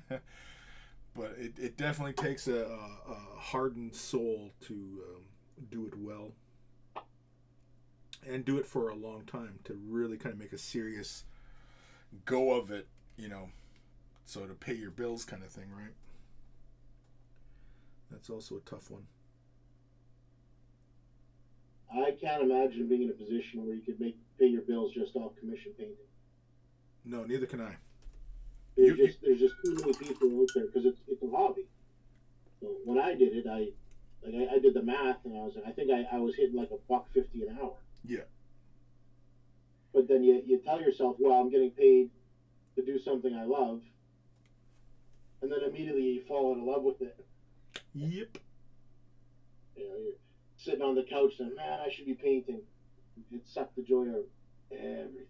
Yeah. I can 100% empathize with that. In fact, I think after I did commission painting, I think I took a break from the hobby.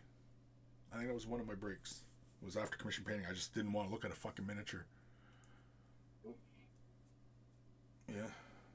It literally killed my desire to do this. I didn't. When I finished the last miniature starting off, it was 6 months for sure, and it was everything. I quit rolling dice because you want it.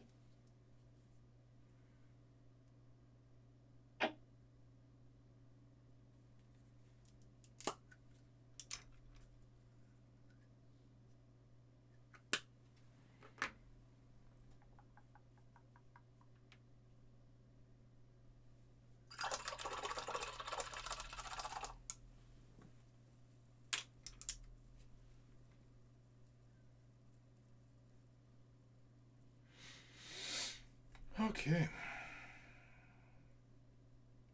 I think we made some real progress. What time we at here? Oh, lots of time. Lots of time. See what happens when I'm not totally distracted by freaking people in the chat? Can I actually get my shit done?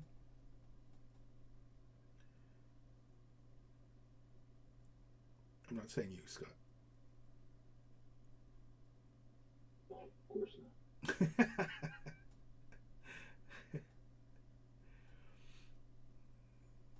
Saying the other goofballs that usually join in.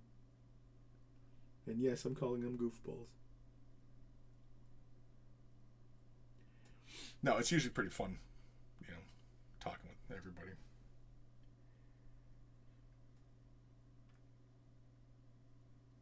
Although it does get a little noisy sometimes, you know.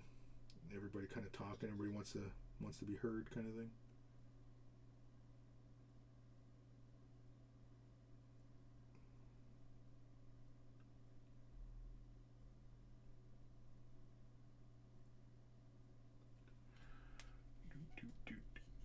Do.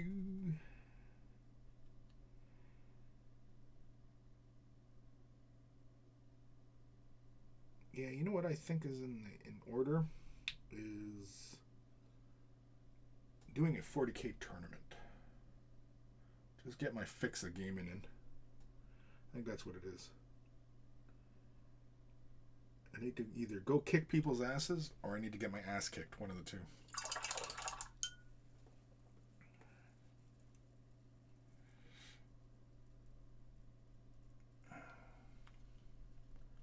just need somebody to beat me up.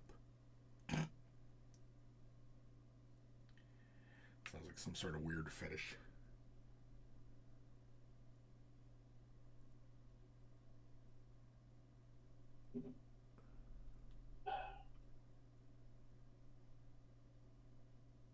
I was a big fantasy tournament player. I love Warhammer tournaments.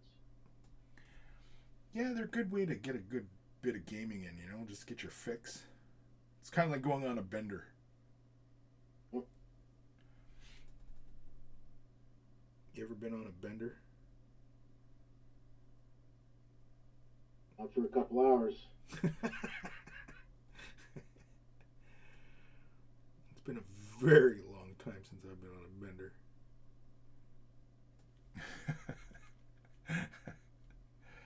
Might make me sound like a bit of an alcoholic, but anyway. Don't really drink that much these days anyway, so don't really matter. I get at her most weekends. Yeah? Yeah. So varying degree. Well, I mean, if you're a busy man and shit, yeah, why not? It's an intro. It's like you've been through this. So my kids are 14 and 17 now. Yeah. You know, they don't need me. It's kind of like being in your early 20s again. You know, for me, all my friends are in a similar spot where we can, you know, going out on a weekend doesn't require the launch codes and 2 keys and all that sort of shit. Right. The launch codes. DEFCON 4. Yeah. Well, the babysitter bailed. Deal's off. Right. Okay, let me just check on the chat here. Sophie, I put on my days off, not up to it after work at times. Yeah, exactly. Kim, they're good at the PR side of it. They don't need to be good at the painting or the learning people to paint because they're good at the entertainment part. Yeah, sure. That's exactly what I'm talking about. Yeah. Well, and that's the thing, right? I mean, like I mean, by default, I guess I'm entertainer, but I like to see myself. I view myself as more of an educator than an entertainer, right? If we're talking about how we perceive ourselves. And yeah, if you've ever heard me go on a rant about people don't want to learn anymore, that's pretty much what I'm talking about.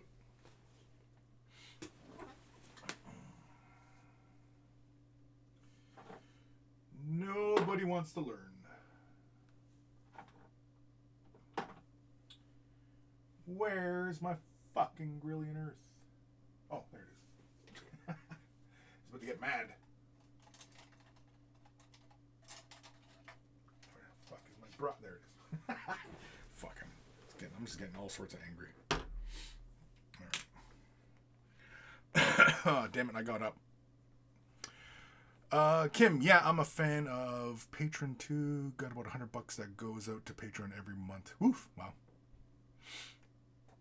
Yeah, I mean, like, you know, Patreon is one of the really big ones for me, obviously. You know, if YouTube, if viewership was a little bit better on the YouTube side of things, then YouTube would help offset a lot of my costs. And then same with like Twitch. You know, so everybody who subscribes properly with the Twitch, right, with their paid subscriptions. Yeah, because Twitch does a fairly good job at, you know, giving you a cut of the pie kind of thing, whereas YouTube, not so much. But it does, you know, it would appear to be fairly straightforward about, you know, gaining a lot of views, especially, you know, regarding whatever subject matter or, you know, whatever, right? And creating videos for this niche within a niche hobby, yeah, the viewership is very, very low, which is kind of surprising how so many people have really high views on their videos. And I remember back in the day when I was first getting into this stuff, especially with like mini wargaming, there were services that you could pay to increase your viewerships and subscribers. You know, bot farms, right? But yeah, I don't know if those things still exist, but not that I'm accusing anybody of it. I'm just saying that, you know, those things were present 10 years ago, over 10 years ago now. What year are we in? 22? Yeah. So I started doing this in 09, 08, somewhere around that. Making videos, putting my shit online kind of thing. Yeah.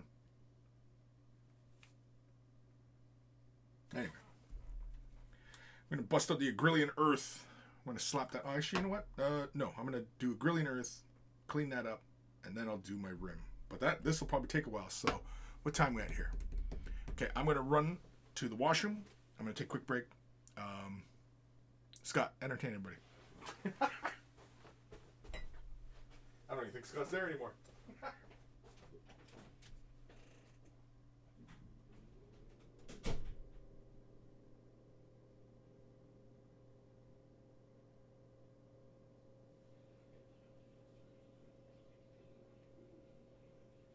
All right. Well, Chris is gone.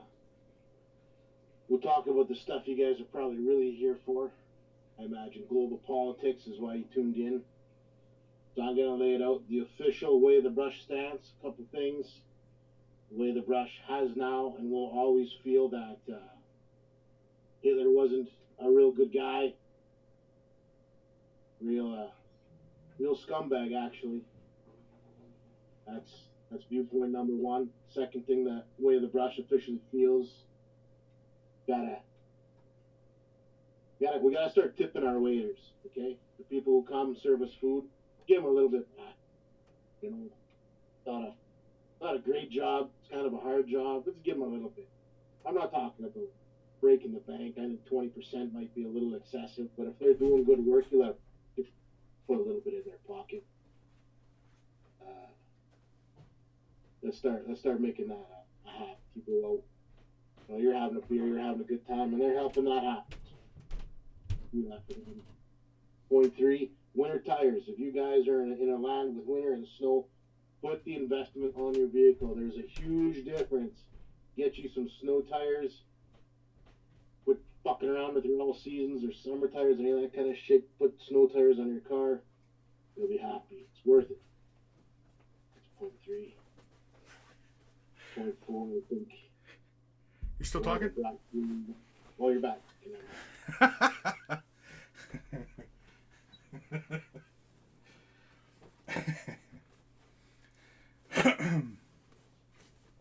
Alrighty.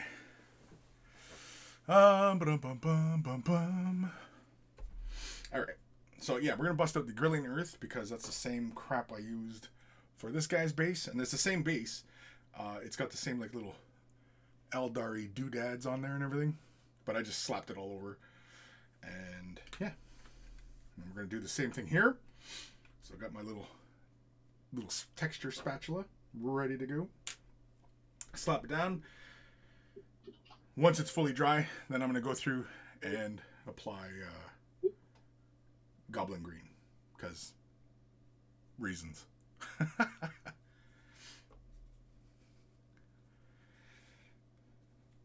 Were you about to say something there, Scott? Okay. Oh, excuse me. Let's take a nice big plop of it. A big old plop. Yeah, we'll just smack it right there.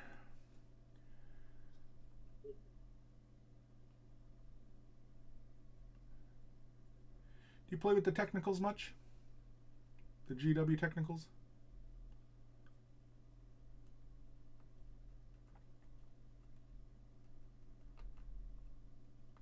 I will take your utter silence as a no.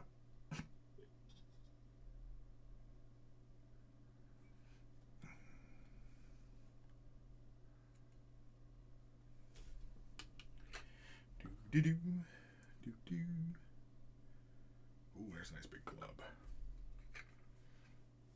I'm trying not to hit my model. Can't pick this shit up. There we go. Yeah. Get in there real deep like.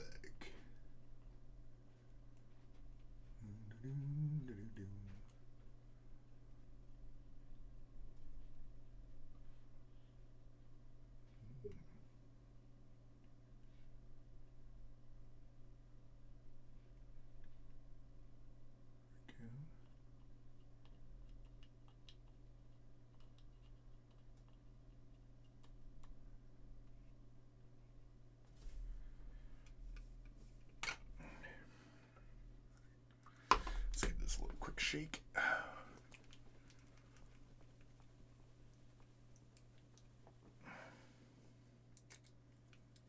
Get a bit more of my spatula. Gotta make sure there's no dirt on my hands here before I pick this up.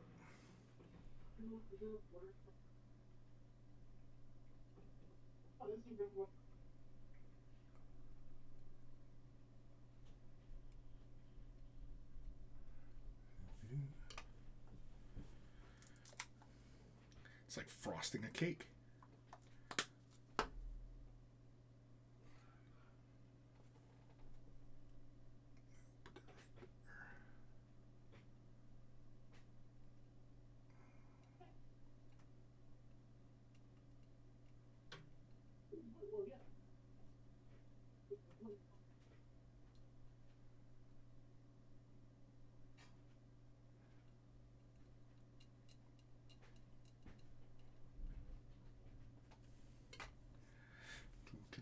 Probably put 2 more scoops.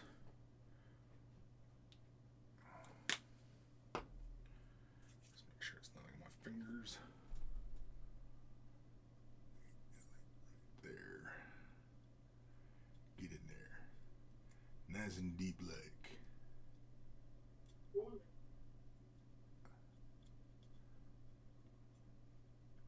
Scott, I can hear voices. I'm going to assume you're not talking to me.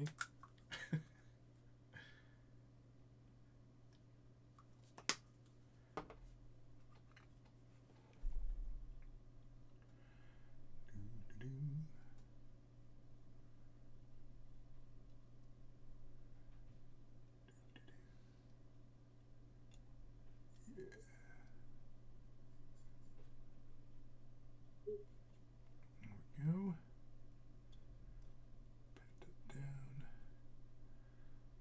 Texture happening. I think that is the base. It's pretty straightforward, nothing complex. Just basically Grillian earth, smack it down, let it dry. Yeah, I don't think I have to worry about too much of the edges here. Using my finger here just to wipe some of the edge off. I think that's good to go for the moment. Let that dry. We can always dry brush that base later, like just to get the rock details and everything. We can always dry brush that later. I should get back to work on this guy. I haven't finished this guy yet. LD Rad.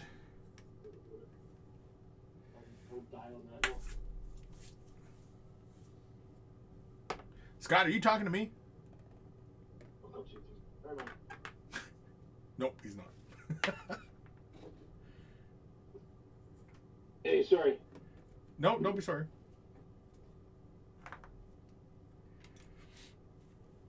No. Kim, like Squidmar, he got a studio and 2 employees for his channel, and he's not a super good painter. I watched some of Squidmar's videos. I think they're very well put together videos, and I think there's nothing wrong with his painting. You know. I'm with Kim on that one. That's my exact assessment of Yeah. Oh. that. Great at YouTube.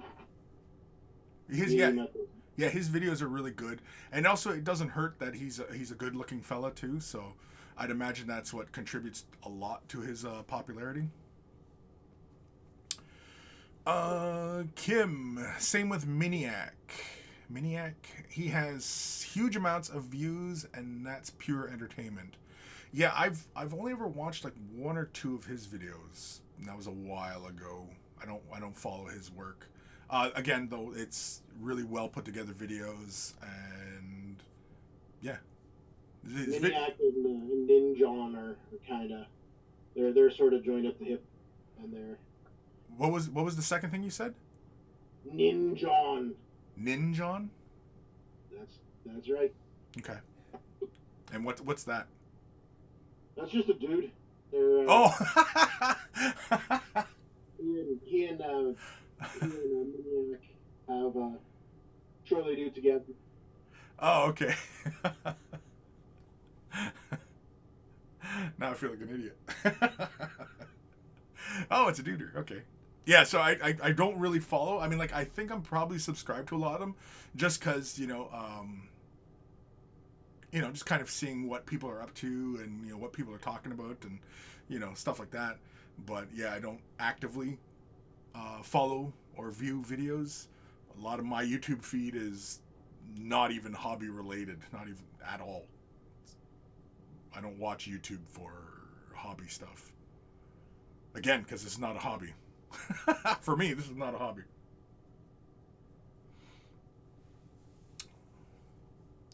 Sophie, wow. Use blood for the blood god at times and art coat to get certain area glossy. Yeah. Oh, for technicals, yeah. I like Agrilian Earth. I like the way it finishes. I like crackle, effects on the bases. It's just a fast, easy way of getting that, dried, cracked earth look. I mean, what can go wrong with it, right? I mean, plenty of things can go wrong with it, but yeah. Blood for the Blood God's another good one. Nilic Oxide, I use that all the time. And all the other textures, right? The Armageddon Dust and, the gray one, the brown one, they're all good. I don't use a lot of that Tesseract Glow, though. Because I'm pretty sure that's a technical, isn't it? Or is it a wash? I don't even know. No, it's a technical. But yeah. I like the technicals. I mean, they're fun solutions for these common problems. I mean, like, Blood for the Blood God's probably the most popular, other than maybe Nilic Oxide. Oh, Typhus Corrosion, that's another good one. Typhus Corrosion, I kind of wish it's the little flecks in it. I wish they were sometimes a little bit smaller, or at varying degrees. So, like, some were kind of big, some were kind of small.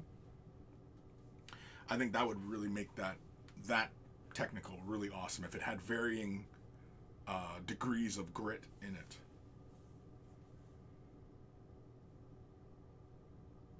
I think it's pumice, I think. Sophie, I think, Kay, I'm going nuts. The pattern of paint on your palette looks like Donald Duck running after 4 football or baseballs with his hat falling off. What? Holy shit, girl, what are you smoking? Looks like, hold on, I gotta read that again. It's Donald Duck running after 4 baseballs with his hat falling off. Oh, wait. What? Yeah, she's talking about this space on my palette here. And she's saying it looks like Donald Duck chasing after baseballs with his hat falling off.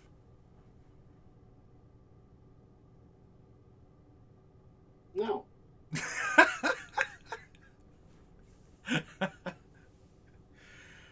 Are you sure?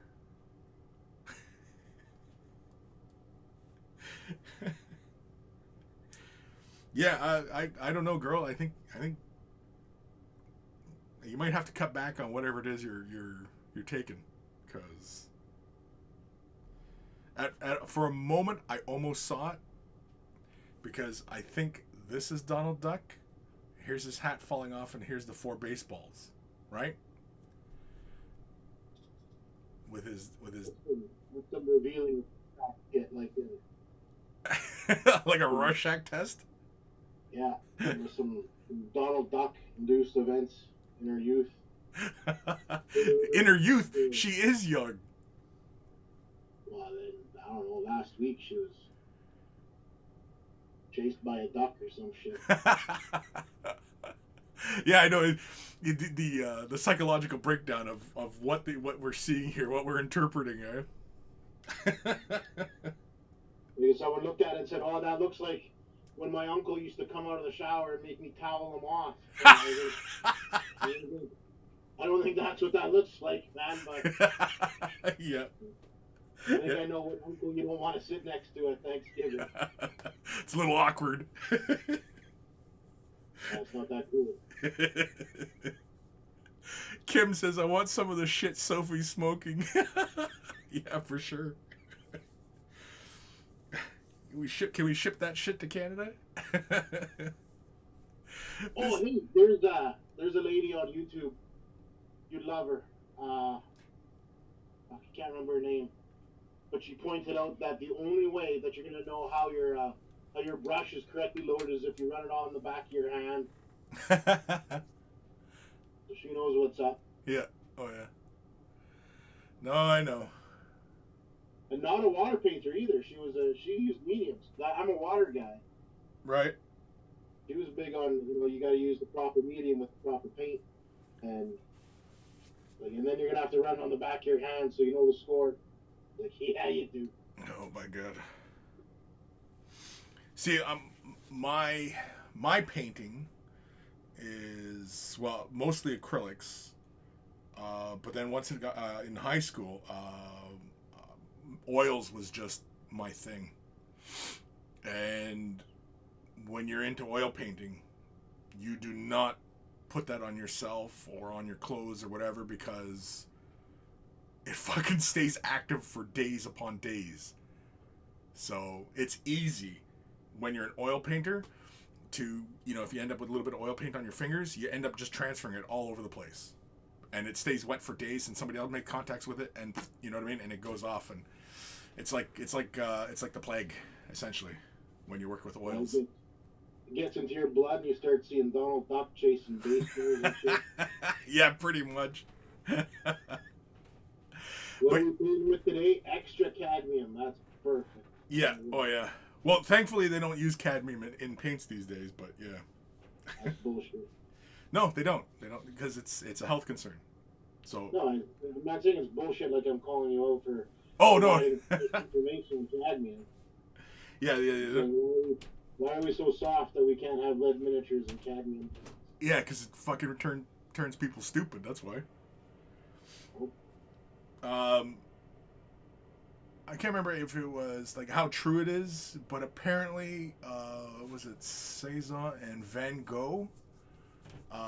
They attribute that it was possibly cadmium that made him goofy, because apparently he had a habit of eating it. There's even stories of some artists that they would eat it, because back in the day it was just pigment and oil, right? And yeah, but what part of that sounds edible no matter what's in it? Oil. The oil. What the fuck would you like? You just go get you some oil. Oil was never there. Right, I know, but I mean, like they use like whatever oils they had at hand, right? Which, could be like olive oil, and because there wasn't a lot of petroleum oil floating around. Sure, but if you're an artist painting with oil, that's already some extravagant shit. So you're like, man, we can't let this paint go to waste. Give me some bread. I'm gonna sandwich this shit up. Those guys. It's not eating that made them loopy. They were loopy to think that was a good idea in the first place. Yeah, another one is tempera, egg tempera. So, like, for example, like Leonardo's Last Supper. It's a fresco. That's an egg tempera. You could eat that. The paint. If I was Bezos, I would buy the Last last supper and eat it just to flex on the world.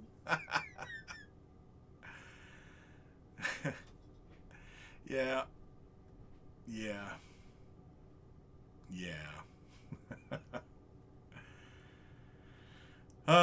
Sophie. That's what it looks like. The way the pattern is red hat and white blue shirt and white legs. Oh, okay, so he's this way. See, I guess I'm not seeing the Donald Duck then. Because I thought this was Donald Duck here with the four baseballs. I'm way off. You're way off. Well, I mean, I can't argue with what she sees. Yeah, you can. No, because she sees it. And it might be more complete to her in her brain. Have you ever looked at an abstract pattern and seen faces? Keep that shit to myself. No, like, for example, like, you see, like, those mosaic floors where they're just, like, like that, like, from, like, the 60s and 70s and even the 50s, it was just broken up granite and stuff like that, but then they'd have it laminated into the floors and it'd just make, like, random shapes and shit. Sure. You ever seen them, like, old office buildings, banks, government buildings? They would use that technique on the big tile floors, the big stone floors. Anyway, the abstract patterns that would be there, sometimes, yeah, I would make out a face or a shape or stuff like that, and yeah. It's actually perfectly natural for the human brain to do that. To find familiar shapes within patterns. Yeah, it's connecting the dots, the numbers. People will do that. They'll put stuff together. Yeah. Well, that chick is seeing Donald Duck here. I don't see it, but I mean, given enough time, I might see it, but yeah.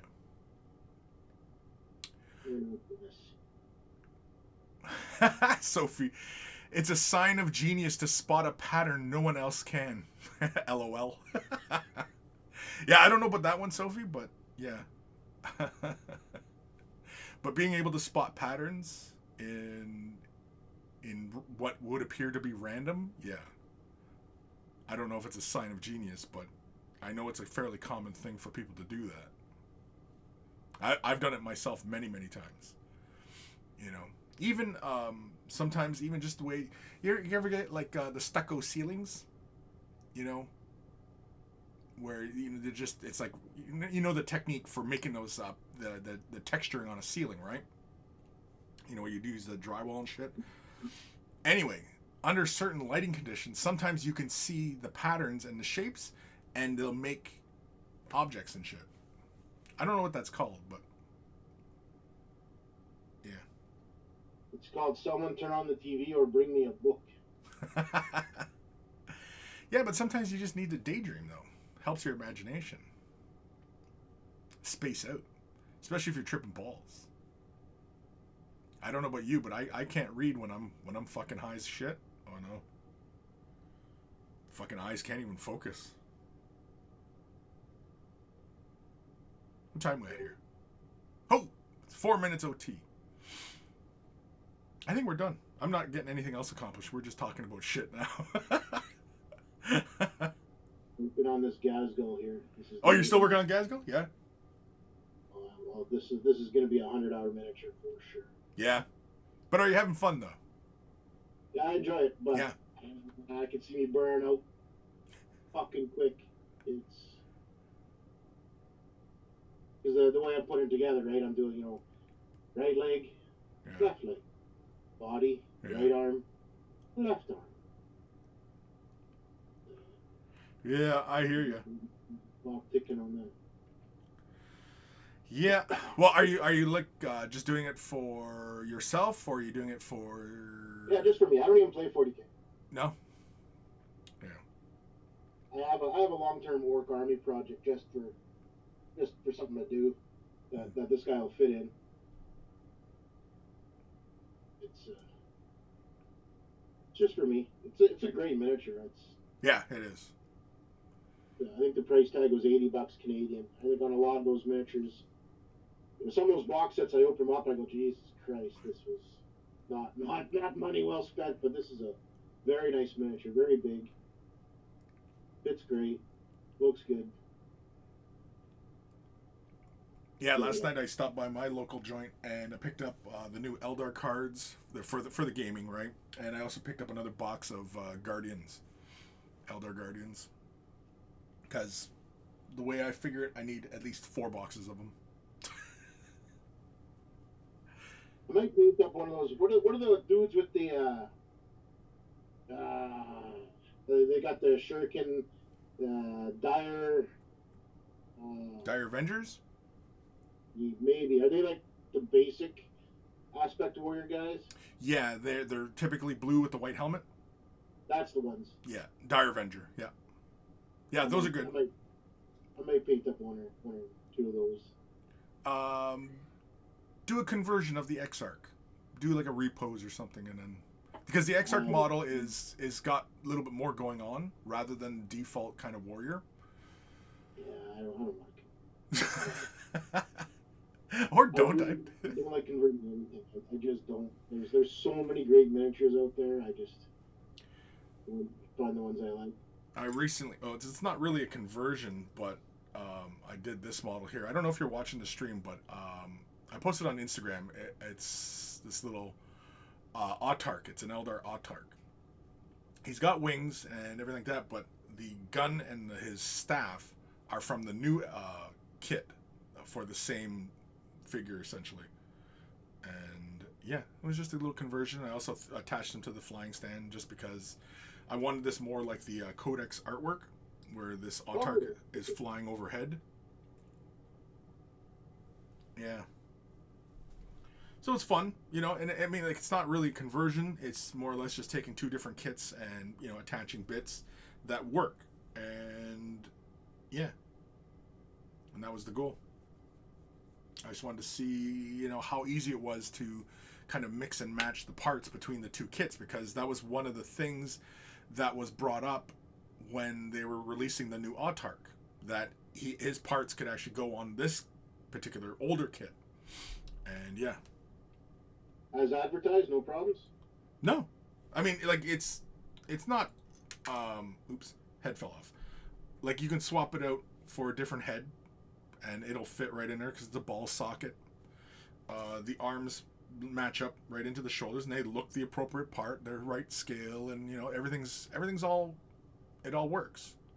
Now, the only thing is with this pose, is that... Sorry, I gotta take a call here. Sorry. Oh, okay. Well, I'm going to end the stream anyway, Scott, so... I probably won't be here when you come back, or when you're done with your call. Chat, where am I in this chat? Oh, and of course Boop shows up as I'm about to end the stream. Sophie, no different than seeing things with cloud shapes. Yeah, exactly. It's the human brain just sees patterns and stuff, and then we end up, you know, assigning meaning to these abstract shapes. Right? Isn't this seeing pattern thing like something like evolutionary? So when you're looking at the tree line and you see something that doesn't match the pattern, you're like, oh, that could be a tiger. True. Yeah. Yeah. It could be that far back. I mean, I'm sure it's something in our primordial brains that, you know, we assign meaning to, kind of thing. I think it's because that's also, I think, reason why like small objects that we see move fast startle us. Like how like a dog comes around running around, like a little like wiener dog comes running around the corner and like scares the shit out of people. Right, yeah.